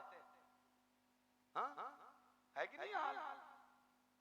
अब कुछ तो औरतें इतनी बदतमीज, वो सुबह उठेंगे, वो पानी लेके उसी खड़ंजे पे, हाजी गुजर रहा है, नमाजी गुजर रहा है, अल्लाह के ना जाने कैसे कैसे बंदे उस रास्ते से गुजरते हैं जिनको हमारी आंखें नहीं देख सकती। ओ मेरी बहनों, वो गंदा पानी तुम सड़कों पे फेंकते हो। नबी फरमाते सड़क को चौड़ा और साफ सुथरा रखना मोमिन की अलामत है। माशाअल्लाह। लेकिन हम ये समझते नहीं, हम तो समझते नहीं, हम तो सीढ़ी बनाएंगे घर में चढ़ने वाली, तो 2 सीढ़ी लगा देंगे खड़ंजे पे। बोलो यही हाल है कि नहीं देहातों का? ओ मेरे भाई, सड़क को साफ, तुम ही को तो उठना बैठना है, तुम ही तो उस रास्ते से चलोगे, तुम्हारे बच्चे ही तो चलेंगे, फिर उसको तंग क्यों करके रखते हो? कहीं कहीं तो ऐसी गलियां है कि जनाजे की चारपाई आदमी लेके नहीं निकल पाता।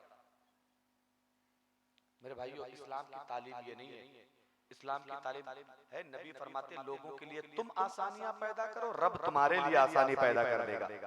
क्या बात। इसलिए इस जलसे में आए हो तो गौसे आज़म से अकीदत रखो, मोहब्बत रखो, और 11वीं की फातिहा अगर करा चुके हो तो सुभान अल्लाह, नहीं कराए हो तो जरूर करा लेना। और सुनो, कोई जरूरी नहीं है कि फातिहा जिस तरह हम लोग पढ़ते हैं उसी तरह फातिहा पढ़ो। जो कुछ तुम्हें याद है वो पढ़ लो, और रब की बारगाह में हाथ उठा दो। अल्लाह तुम्हारे दिलों को जानता है, तुम्हारे सुकून को जानता है, तुम्हारी हर आवाज को वो जानता है, लेकिन हम इसको समझते नहीं। परवरदिगार आलम हमें और आपको, दोनों जहान को, इस गांव को, तमाम सुनने वालों को दारैन की नेमतों से माला माल फरमाए। आमीन। परवरदिगार आलम 11वीं करने वाले, कराने वाले, सुनने वाले, सुनाने वाले को गौसे आज़म के झंडे के नीचे जन्नत अता फरमा दे। अब अगर आप इजाजत दे तो चलते चलाते 2 शेर में पढ़ दूं, जो हर जगह पढ़ता हूँ, हर जलसे में पढ़ता हूँ। मेरी माँ का 2-3 साल पहले इंतकाल हो गया। अल्लाह ताला मेरी माँ को सबसे बाद में, इस गांव की माओं को सबसे पहले जन्नत अता फरमा दे। ओ मेरे भाई, कसम खुदा की माँ कितनी बड़ी दौलत है, कोई मेरे दिल से तो पूछ के देखे। माँ कितना प्यार देती है, कोई मेरे दिल से तो पूछ के देखे। मैं जलसा करके 2 बजे 3 बजे रात में जब घर पहुंचता था ना, सारा घर सोता मिलता था। अगर कोई जगती रहती तो सिर्फ मेरी माँ जगती रहती थी। ये हाल आपके साथ भी होता होगा। आप अगर नानपारा चले गए, आने में देर हो गई, पूरा घर अपने अपने कमरे में हो गया, सारे लोग अपने अपने में बिजी हो गए, लेकिन अगर तुम्हारे आने का रास्ता कोई देख रहा है तो तुम्हारी माँ देखती है। ओ मेरे भाई, अगर तुम्हारी माँ सलामत है तो समझ लो दुनिया की सबसे बड़ी दौलत तुम्हारे घर में है। अगर तुम्हारा बूढ़ा बाप सलामत है तो समझ लो एक पेड़ है जो साया तुम्हें दे रहा है, जब वो पेड़ चला जाएगा तो तुम्हें बड़ी तकलीफ हो जाएगी। पेड़ की मिसाल ऐसे ही है, जब तक वो हरा भरा रहता है तब तक फल देता है, साया देता है, जब सूख जाता है तो कम से कम तुम्हें जलाने की लकड़ी तो दे के जाता है। यही हाल तुम्हारे बाप का है, जब तक जवान रहता है तुम्हें कमा के मेहनत कर करके खिलाता है, जब बूढ़ा हो जाता है तो तुम्हारे लिए दुआओं का सहारा बन जाता है। क्या बात है, सुभान अल्लाह। लेकिन हम तो समझते नहीं, हम तो समझते हैं बीवी को मोटरसाइकिल पे बैठाया, हर नौचंदी बहराइच पहुंच गए, माँ घर में खांस रही है, 2 टेबलेट लाने की फुर्सत नहीं। हर साल पहुंच जाता है अजमेर बीवी को लेके, बस की पहली सीट बुक करवाता है, लेकिन कभी अम्मा से नहीं कहा अम्मी चलो जरा तुम्हें तुम्हारे मायके घुमा के लाते हैं, चलो जरा तुम्हें कभी सऊदी दुबई से आते हो ना, इधर उधर से आते हो तो बीवी को फोन करते हो, मोहतरमा कुछ चाहिए तो बताओ, बेटी को फोन करते हो बेटी कुछ चाहिए तो बताओ, बेटे को फोन करते हो लल्ला कुछ चाहिए तो बताओ।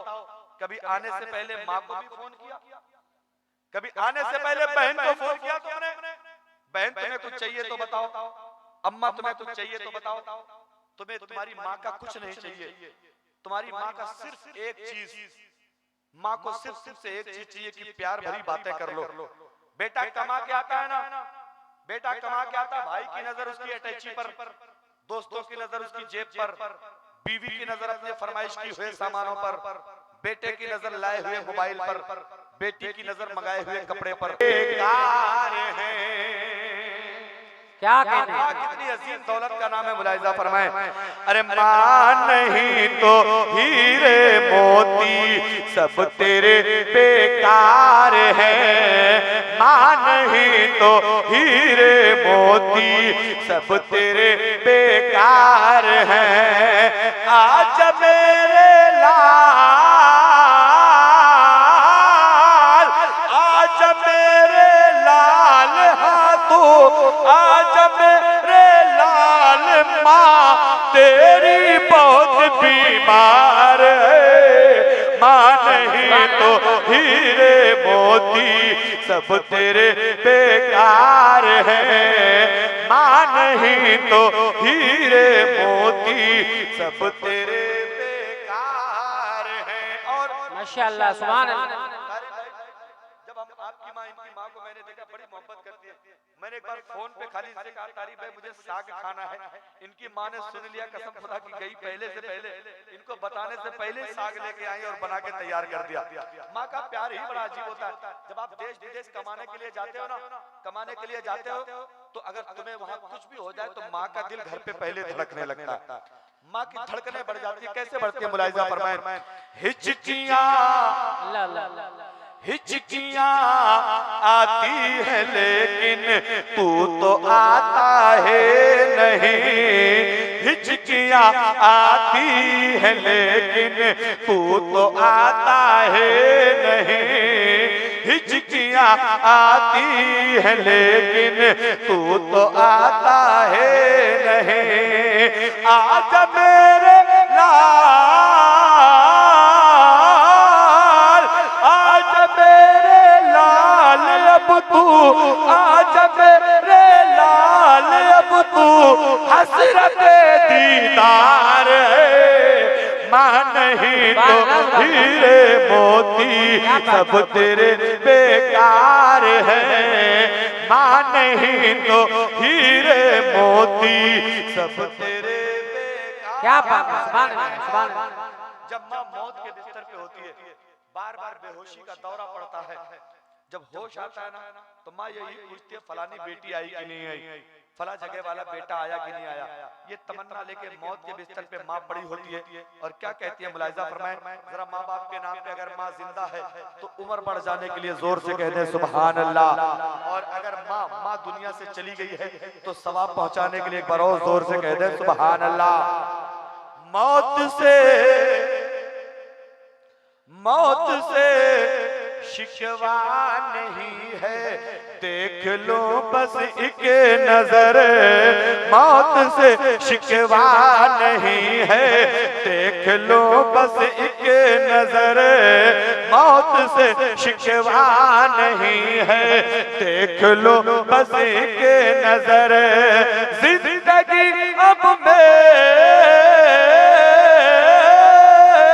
जिंदगी अब मेरी तेरे, जिंदगी अब मेरी तेरे बिन यहाँ बेकार है, मां नहीं तो हीरे मोती सब तेरे बेकार हैं, आजा मेरे लाल मां तेरी बहुत बीमार है। और आखिरी शेर सुन ले, एक बार जोर से कह दे सुभान अल्लाह।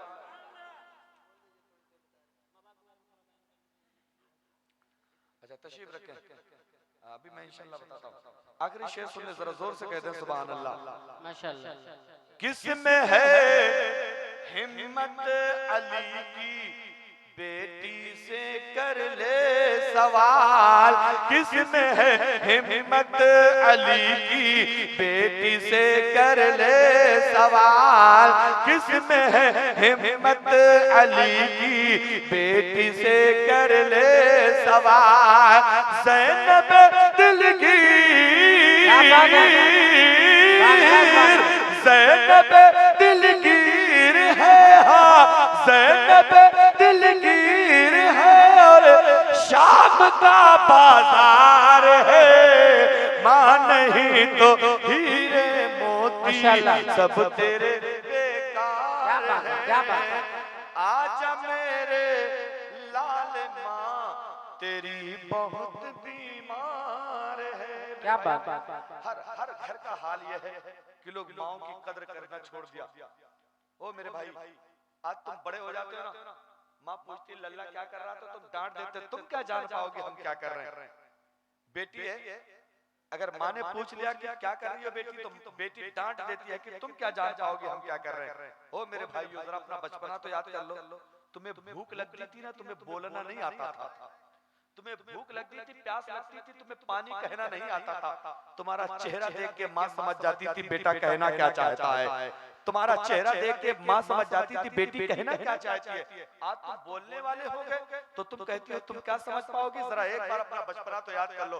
तुम्हें बचाने के लिए ना जाने उसने कितनी रातें कुर्बान करी है, तुम्हें बीमारियों से निजात के लिए ना जाने कितनी रातें उसने रो रो के गुजारा है, ना जाने उसके पेट में रहकर तुमने माँ को कितनी लात मारी है, कितना दर्द तुम्हें पैदाइश के वक्त उस माँ ने बर्दाश्त किया है। और मेरे भाई जरा एक बार तो देखो, बच्चे वाली माँ से जाके पूछो, ठंडी का जमाना है, अगर एक तरफ बच्चा पेशाब कर देता है, माँ गीले की तरफ खुद लेट जाती है, बच्चे को सूखे की तरफ लेटा लेती है। अगर बच्चा इधर भी पेशाब कर देता है, दोनों किनारे भीग चुके हैं, माँ बेटे को उठाती है, बेटी को उठाती है, पूरी रात अपने सीने पे लेटा कर रात बिता देती है, सिर्फ इसलिए कहीं ऐसा ना हो मेरे बेटे को ठंड लग जाए, कहीं ऐसा ना हो मेरी बेटी को निमोनिया हो जाए। क्या बात, क्या बात। ये प्यार कहाँ मिलेगा तुम्हें, कौन देगा तुम्हें ये प्यार।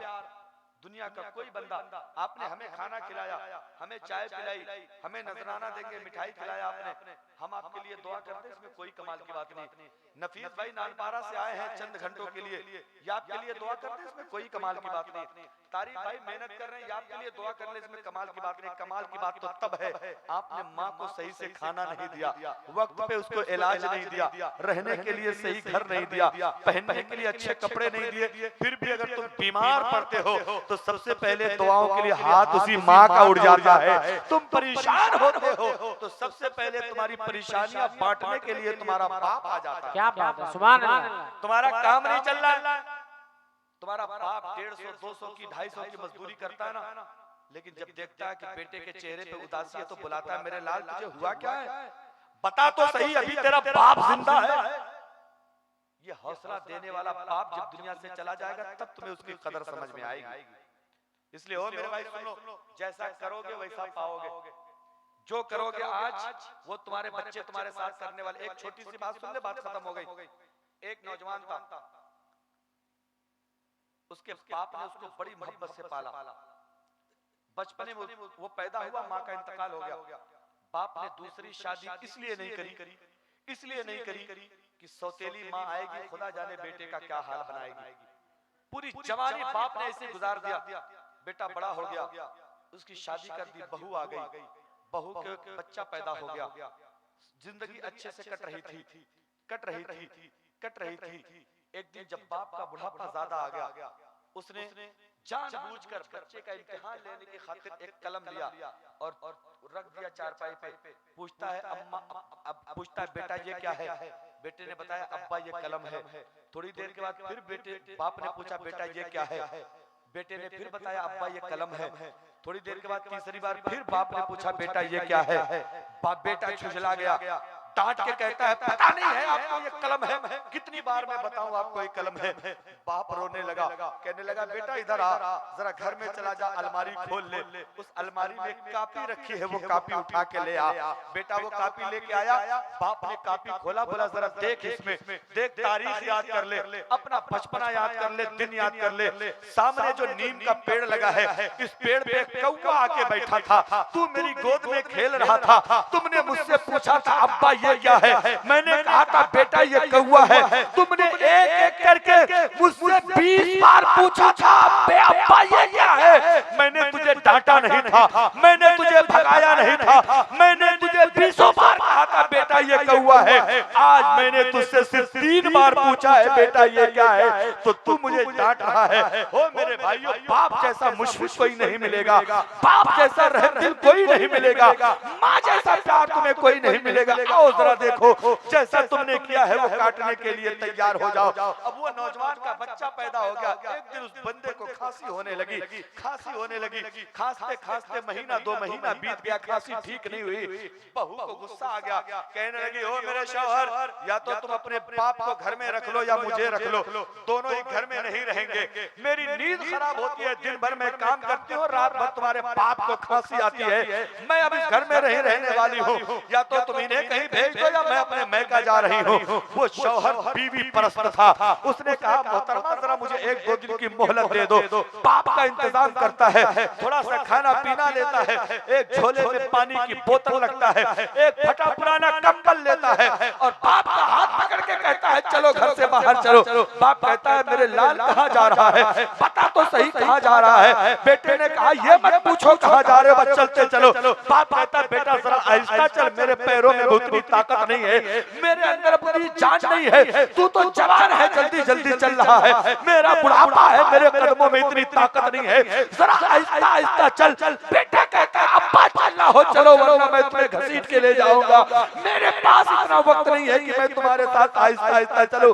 बाप चू चू करते गिरता पड़ता पहुंचा है, बेटे ने ले जाकर उसको पहाड़ी पे छोड़ दिया है। अब वो जो छोटा सा पोता उसके घर में आया था, वो पोता भी अब्बा के साथ चला गया है। जब वहाँ छोड़ के आने लगा है, बाप को खाना दे दिया, पानी दे दिया, बोला अब्बा लो ये ले लो, जब तक चले चला लेना, वरना भीख मांग के जिंदगी बिता लेना, कभी मेरे दरवाजे पे कदम मत रखना, मेरी बीवी की नींद तुम्हारी वजह से खराब हो रही है, मैं अपनी बीवी को नहीं छोड़ सकता। इतना सुनना था, बूढ़ा बाप रोने लगा है, आंखों में आंसू भर गए, रब्बी बारगाह में अर्ज करता है ओ मेरे लाल, मैंने ही तुझे पाला था बड़ी मोहब्बत से, मैंने तुझे बड़ी अकीदत से पाला था, मैंने तो ये सोच के पाला था कि तू मेरे बुढ़ापे का सहारा बनेगा, मैंने तो इसलिए तुझे तेरी खिदमत करी थी, तेरा सोना मेरा सोना था, तेरा उठना मेरा उठना था, तेरा चलना मेरा चलना था, तेरा खाना मेरा खाना था। मैंने जवानी में शादी इसलिए नहीं करी कि कहीं तेरी जिंदगी खराब ना हो जाए, मैंने तुझे मोहब्बत से इसलिए पाला था कि कहीं तुझे माँ का प्यार नहीं मिला है तो बाप के साए से ना महरूम हो जाए। आज तूने मेरे साथ किया क्या है,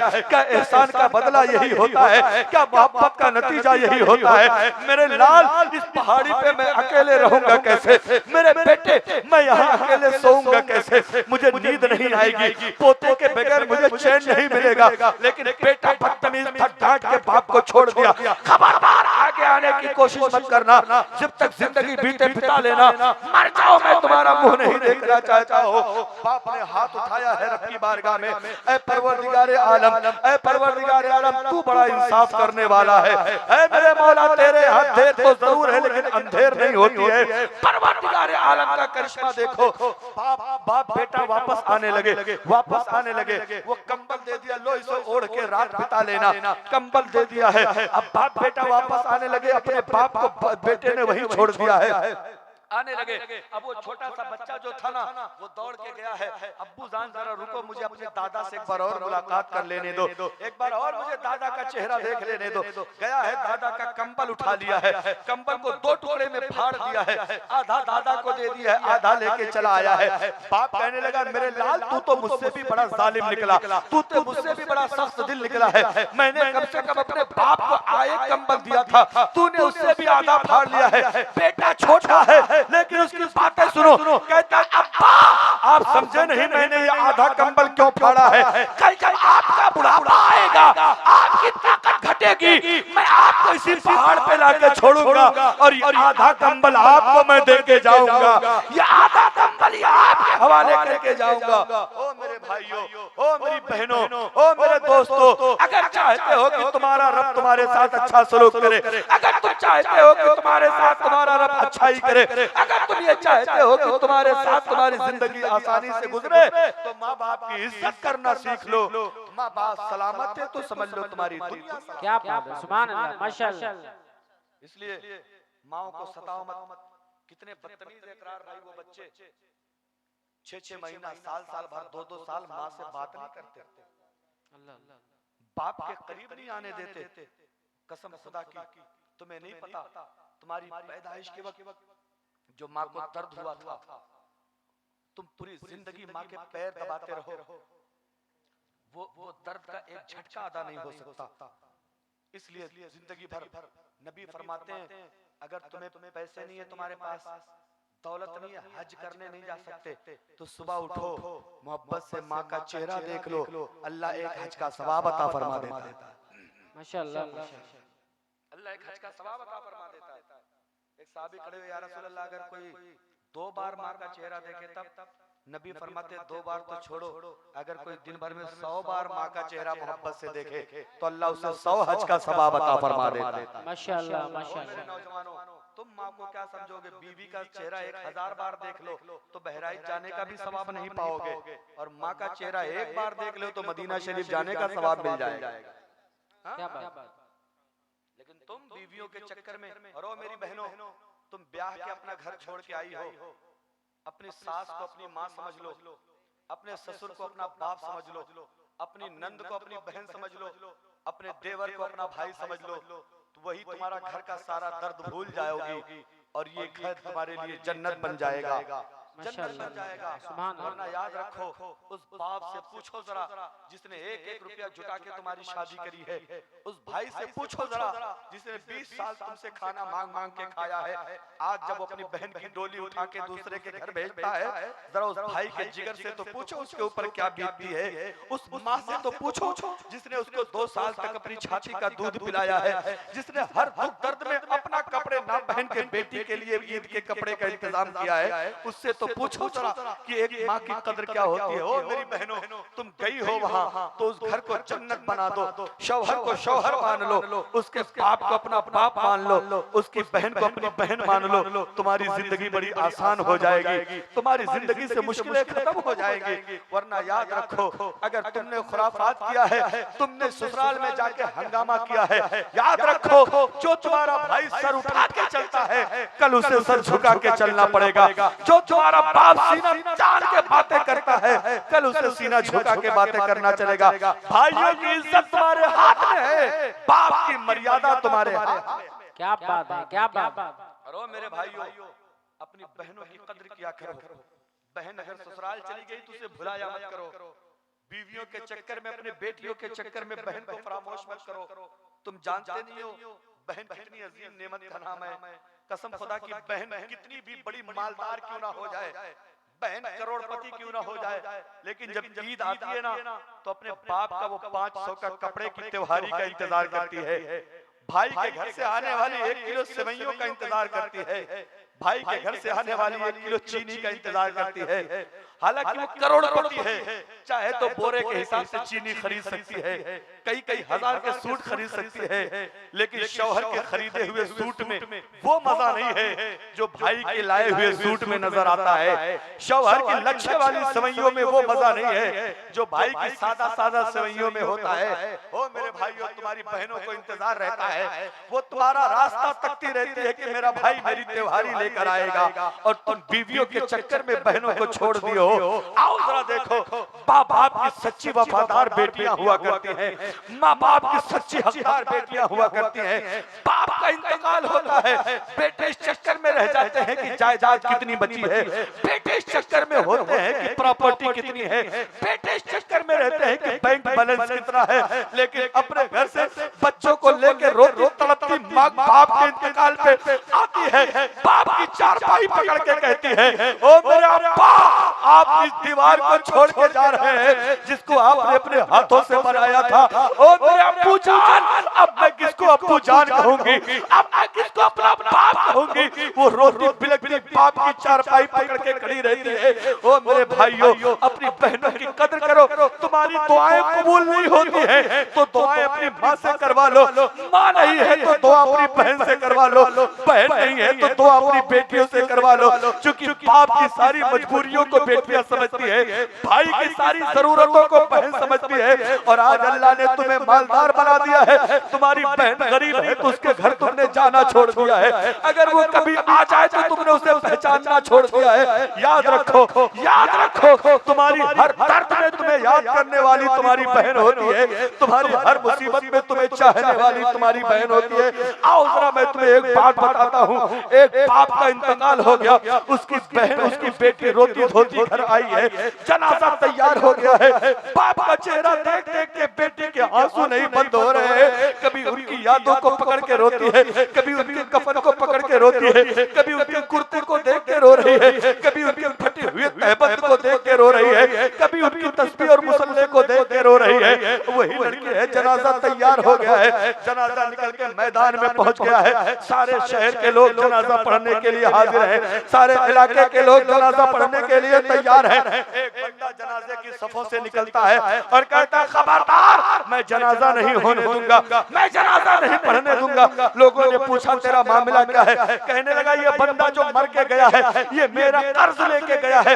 ये 3 लाख रुपया मेरा ये बाकी है, जब तक ये दे नहीं देगा तब तक मैं जनाजा होने नहीं दूंगा। सारे बेटों ने मुंह फेर लिया कि 3 लाख कौन भरेगा, भतीजों ने मुंह फेर लिया कि 3 लाख कौन भरेगा, भाइयों ने मुंह फेर लिया कि 3 लाख कौन भरेगा। लेकिन आओ जब ये खबर उसकी बेटी को पहुंचती है, पर्दा लगाती है, अपने सारे जेवरों को इकट्ठा करती है, हाथ की अंगूठी निकालती है, हाथों का कंगन निकालती है, कान की बाली निकालती है, गले का मंगलसूत्र निकालती है, माथे का टीका निकालती है, नाक वाली कील निकालती है, लेके आके उस बंदे के सामने डाल देती है, ले मेरा सारा जेवर ले ले, लेकिन मेरे बाप का जनाजा हो जाने दे, मेरे बाप की आखिरी रस्म अदा हो जाने दे, मेरे बाप को जाते जाते वक्त दुनिया से शर्मिंदा मत कर। वो बंदा खड़ा है, देख रहा है, देख रहा है। इतने में बेटी ने अपने मकान की चाबी को फेंक दिया, ले अगर अभी भी तेरा पूरा नहीं हुआ है तो मेरा मकान बेच डाल, मेरा घर बेच ले, बेच के तू अपनी रकम अदा कर ले। इतना सुनना था, उसने सारा जेवर उठाया, चाबी उठाई, बहन के कदमों में डाल के कहता है, ओ मेरी बहन, ओ मेरी बहन, मैं कोई तुम्हारे बाप को सताने की नीयत से नहीं आया था, मैं तो इस बंदे का असली हकदार ढूंढ रहा था, इस बंदे का पैसा मेरे ऊपर आ रहा है, मैं 3 लाख इसको देने वाला हूँ, मुझे कोई सच्चा वारिस नजर नहीं आ रहा था, आज पता चला है इस बाप की सच्ची हकदार बेटियां हुआ। क्या बात है, जिंदाबाद जिंदाबाद या रसूल अल्लाह, जिंदाबाद, अल्लाहु अकबर या रसूल अल्लाह, हक की किताब, माशाअल्लाह, जिंदाबाद। बेटियों की कदर करो, माओ की कदर करो, रिश्ते को निभाना जानो। नबी फरमाते रिश्ते को जोड़ना मोमिन की अलामत है, रिश्ते को तोड़ना मुनाफिक की अलामत है। क्या बात है भाई भाई से गुस्सा हो जाता है, कई कई साल नहीं बोलता, और कसम ऐसी खाते हैं, कसम है तुझे ना हमारे जनाजे को हाथ लगाना, ना हमारे यहाँ दिखाई पड़ना, तेरी मरनी हरनी, आना जाना, खाना पीना सब बंद। नबी फरमाते कोई मुसलमान दूसरे मुसलमान से 3 दिन से ज्यादा गुस्सा नहीं होना चाहिए। अल्लाह अल्लाह। और नबी फरमाते जो बंदा पहल कर देगा बात करने में, अल्लाह ताला उसे दुगना सवाब अता फरमाएगा। सुभान अल्लाह सुभान अल्लाह। एक तो पहल करने का, दूसरे अपने भाई को मनाने का। अल्लाह। ओ मेरे भाइयों, ओ मेरी बहनों, अपने घर को घर बनाना है, इस्लामी मुआशरा पैदा कर लो, इस्लामी हालात घर में बना लो, घर जन्नत बन जाएगा।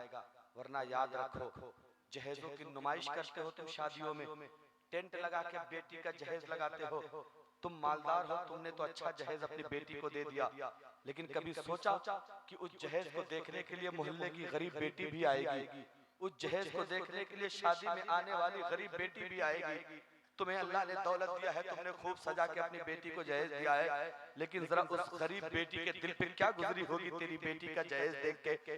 वो जाके रात की तन्हाइयों में चादर ओढ़ के आंसू बहा के रब की बारगाह में ये कहती होगी, है मेरे मौला तूने मेरे बाप को गरीब क्यों बनाया है? अगर मेरा बाप भी गरीब होता तो मेरे हाथ भी पीले हो जाते, अगर मेरा बाप भी मालदार होता तो मुझे भी लंबा जहेज मिल जाता। ओ मेरे दौलतमंद भाइयों, खुदा के वास्ते तुम्हें जो देना है अपनी बेटियों को दो, लेकिन गरीबों का मजाक मत बनाओ। अपनी बेटियों को तुम्हें जो दौलत देनी है दे दो, लेकिन गरीब बेटियों की इज्जत का भी ख्याल रखो। अल्लाह ने तुम्हें दौलत दिया है, नबी फरमाते हैं जिस बंदे को अल्लाह ने 4 बेटियां दी हैं, चारों को पढ़ा लिखा के शादी ब्याह कर दे, अल्लाह उसे जन्नती बना देता है। सहाबी खड़े हुए अर्ज करते हैं, या रसूल अल्लाह, अगर किसी को 4 नहीं 3 बेटियां हैं तो क्या हाल है?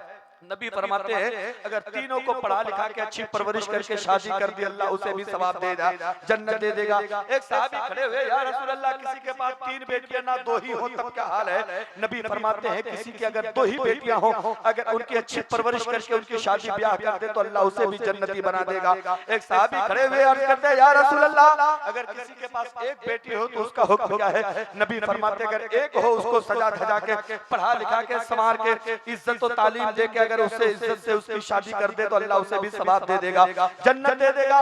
एक साहबी खड़े हुए, या रसूल अल्लाह, जिसके पास बेटियां ना हो वो क्या करे?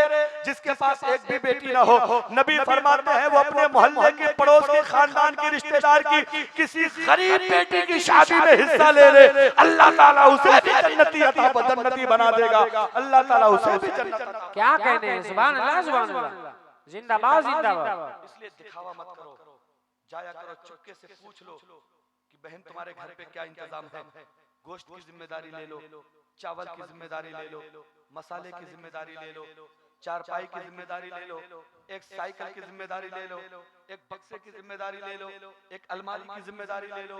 अल्लाह ये सब कोई एक काम कर लो ना, कसम खुदा की गरीब की बेटी शीशे में अपना चेहरा देखेगी तो कभी वो तुम्हें भुलाएगी नहीं, जरूर उसके दिल से दुआ निकलेगी, मौला जिसने मेरा कपड़ा मेरा सामान रखने के लिए मुझे दुनिया में अलमारी दी है, मौला इसे तू जन्नत में अलमारी अता फरमा दे। जो बंदा खाना खा के जाएगा उस घर से, खाना खा के जाएगा, माँ बाप के दिलों से दुआएं निकलेंगी, मौला इसने मेरी बेटी के वलीमे का, मेरी बेटी के खाने का इंतजाम कर दिया है, परवरदिगार इसके घरों में तू बरकतों की भरमार कर दे।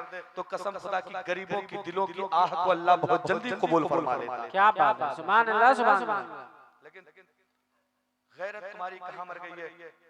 तुम तो शादियों में अब खड़े खड़े खाने का रवाज बना दिया तुमने, खड़ा खड़ा बफेट सिस्टम का सिस्टम बना दिया है। जानवर जिस तरह खड़ा खड़ा खाता है, खड़ा खड़ा पेशाब करता है, वही हाल अब तुम्हारा है।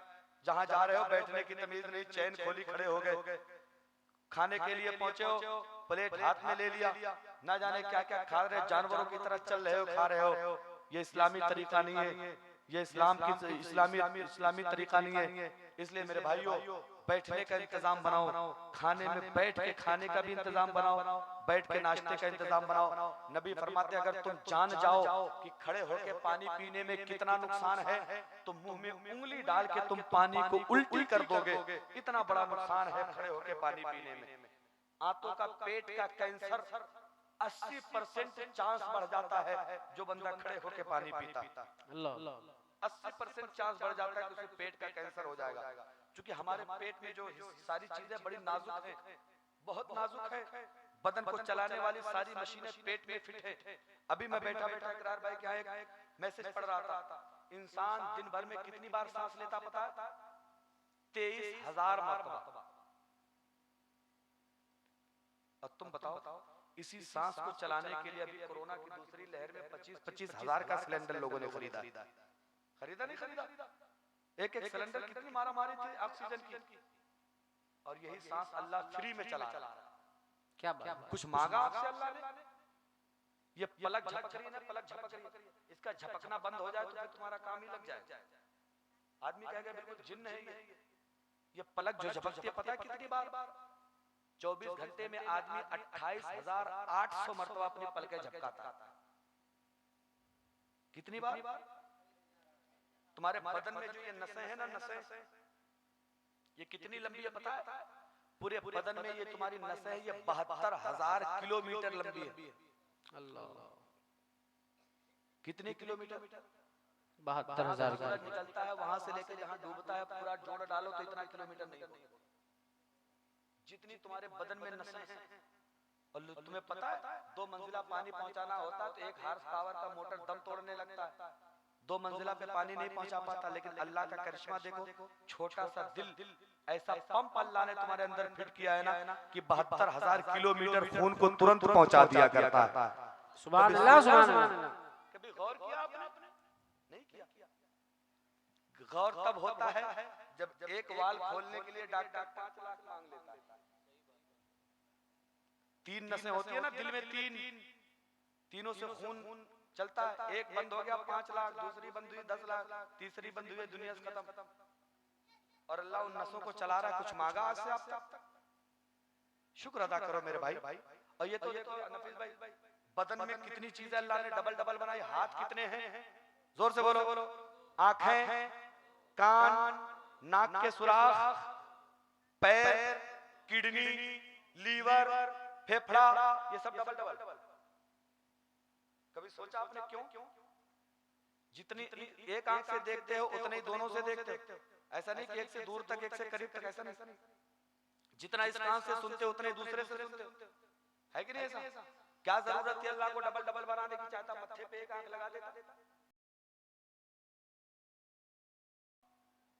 2 पैर बनाने की क्या जरूरत? अल्लाह चाहता तो एक ही पैर से चलने का सिस्टम बना देता। 2 किडनी की जरूरत क्या थी?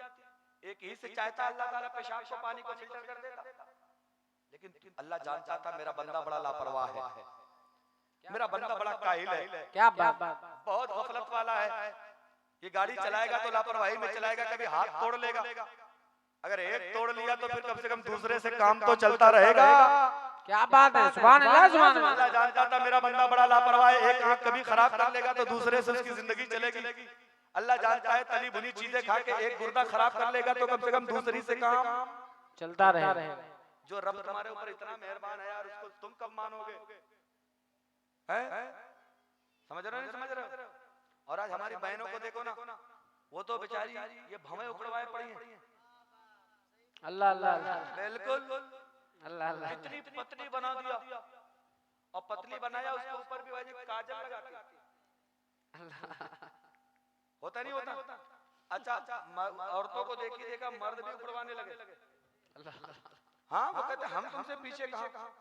औरतों ने कान छिदवाया था ना, लड़के भी छिदवाने लगे नौजवान। औरतों ने कहा बाप रे बाप, ये तो हमारा बराबरी करने लगे। उन्होंने 2 मंजिला छिदवा लिया।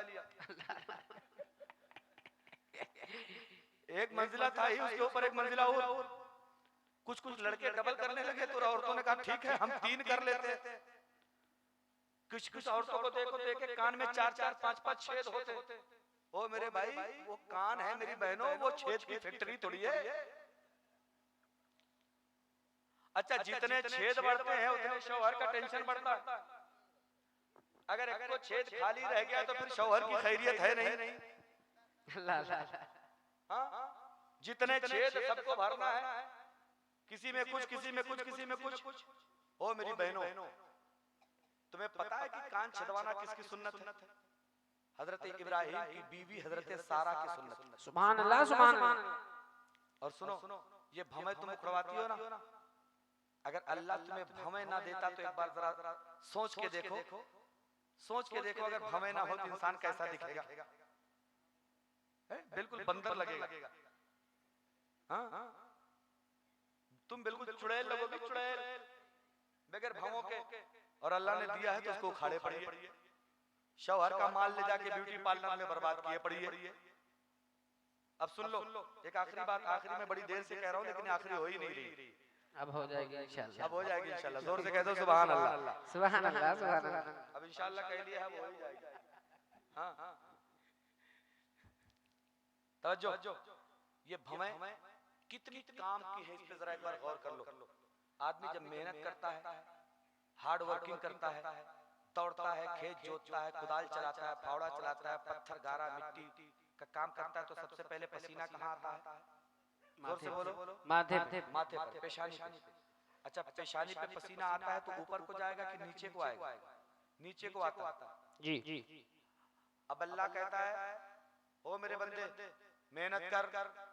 बंदे ने मेहनत शुरू करी, पसीना चलने लगा, कहता है मौला पसीना तो बह के आ रहा है, मेरी आंख खराब हो गई। अल्लाह कहता है टेंशन मत ले, दीवार मैंने पहले से बना दिया है। सुभान अल्लाह, टेंशन लेने की जरूरत नहीं, भवों की दीवार मैंने पहले से बना दी है। अल्लाह अल्लाह। अच्छा, ये भवों के बाल भी तो देखो कितनी सेटिंग से इधर को झुके हैं, सब एक तरफ, ये इधर है कि नहीं? क्यों? अल्लाह ताला जानता है मेरा बंदा मेहनत करेगा, पसीना नीचे को टपकेगा, नीचे बड़ी खूबसूरत नगीना हमने बनाया है जिसे आंख कहा जाता है। आंख में नमकीन पानी जाएगा तो आंख खराब। अल्लाह ने कहा मैंने बंद बांध दिया है, बंधा, ये बंदा बंधा है।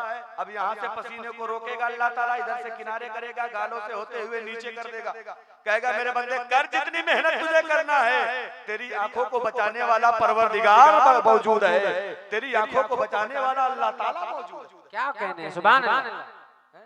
लेकिन तुम हो कि उसको उखाड़े पड़ी हो। जब नबी मेराज में गए ना तो देखा कि कुछ औरतों को फरिश्तों ने इसी भौं के बल लटका दिया था जहन्नम में, कुंडा लगा के। पंखा देखो, पंखा कैसे टंगता है छत में, ऐसी कुंडा लगा के भवों के बल लटका दिया। नबी ने पूछा जिब्रील ये कौन सी औरतें? बोले या रसूल अल्लाह ये वही हैं जो आई बरो करवाती थी, जो भवें उखड़वाती थी, ये वही औरतें हैं। थोड़ी दूर और आगे बढ़े तो देखा कुछ औरतों की नाखून खींच रहे फरिश्ते, पकड़ निकाल रहे, चीख रही है वो। नबी ने पूछा जिब्रील ये कौन औरतें? बोले ये नेल पॉलिश वाली है। कुछ दूर और आगे बढ़े, देखा कुछ औरतों के होंठ काट रहे हैं फरिश्ते, कैंची लेके, लोहे की कैंची लेके। नबी ने पूछा ये कौन सी औरतें? जिब्रील कहते ये वो औरतें जो गैर मर्दों के लिए लालियां लगा के चलती थी। अल्लाह अकबर, अल्लाह। हाँ, गैर मर्दों के लिए लगा के चलती थी। करबला जाएंगे तो फुल मेकअप करके, हाँ लाली लग रहा है, फावड़े से कुदाली से लगाई हुई है। खुदा जाने क्या हाल है यार। इसलिए मेरी बहनों, तुम्हारी जीनत, तुम्हारा हुस्न गैर मर्दों के लिए नहीं, तुम्हारे अपने मर्द के लिए। हाँ, लेकिन तुम उसके लिए तो गंधैली बनी रहती हो, मलिच नहाई हो ना 3-3 4-4 दिन गर्मी में, और फिर कहियो कि हजरत शौहर मोहब्बतें नहीं करते, बदबू बदन से आ रही है, कितनी मोहब्बत कर ले। और जब जाना होगा करबला तो 8 बजे से नहाए धुल के फ्रेश होके कपड़ा अपना प्रेस करके मेकअप लगाना, ये काफिरों की अलामत है। मुसलमानों का इसका पहनना जायज नहीं है। हाँ, और वो लॉकेट पहने रहते हैं, न जाने कैसी जंजीर पहने रहते हैं मर्द, कड़ा ब्रेसलेट, और ऐसे हाथ घुमाएगा, नचाएगा। मेरे भाई ये सब पहनना मर्दों के लिए हराम है, और ये ऐसा गुनाह है जिसे गुनाह बेलज्जत कहा जाता है। तुम चाहे जितना बढ़िया पहन लो, कोई कहेगा कि बहुत अच्छा काम किया? नहीं किया। और कुछ हमारी माँ बहनें छोटे छोटे लड़कों को पहना देती हैं।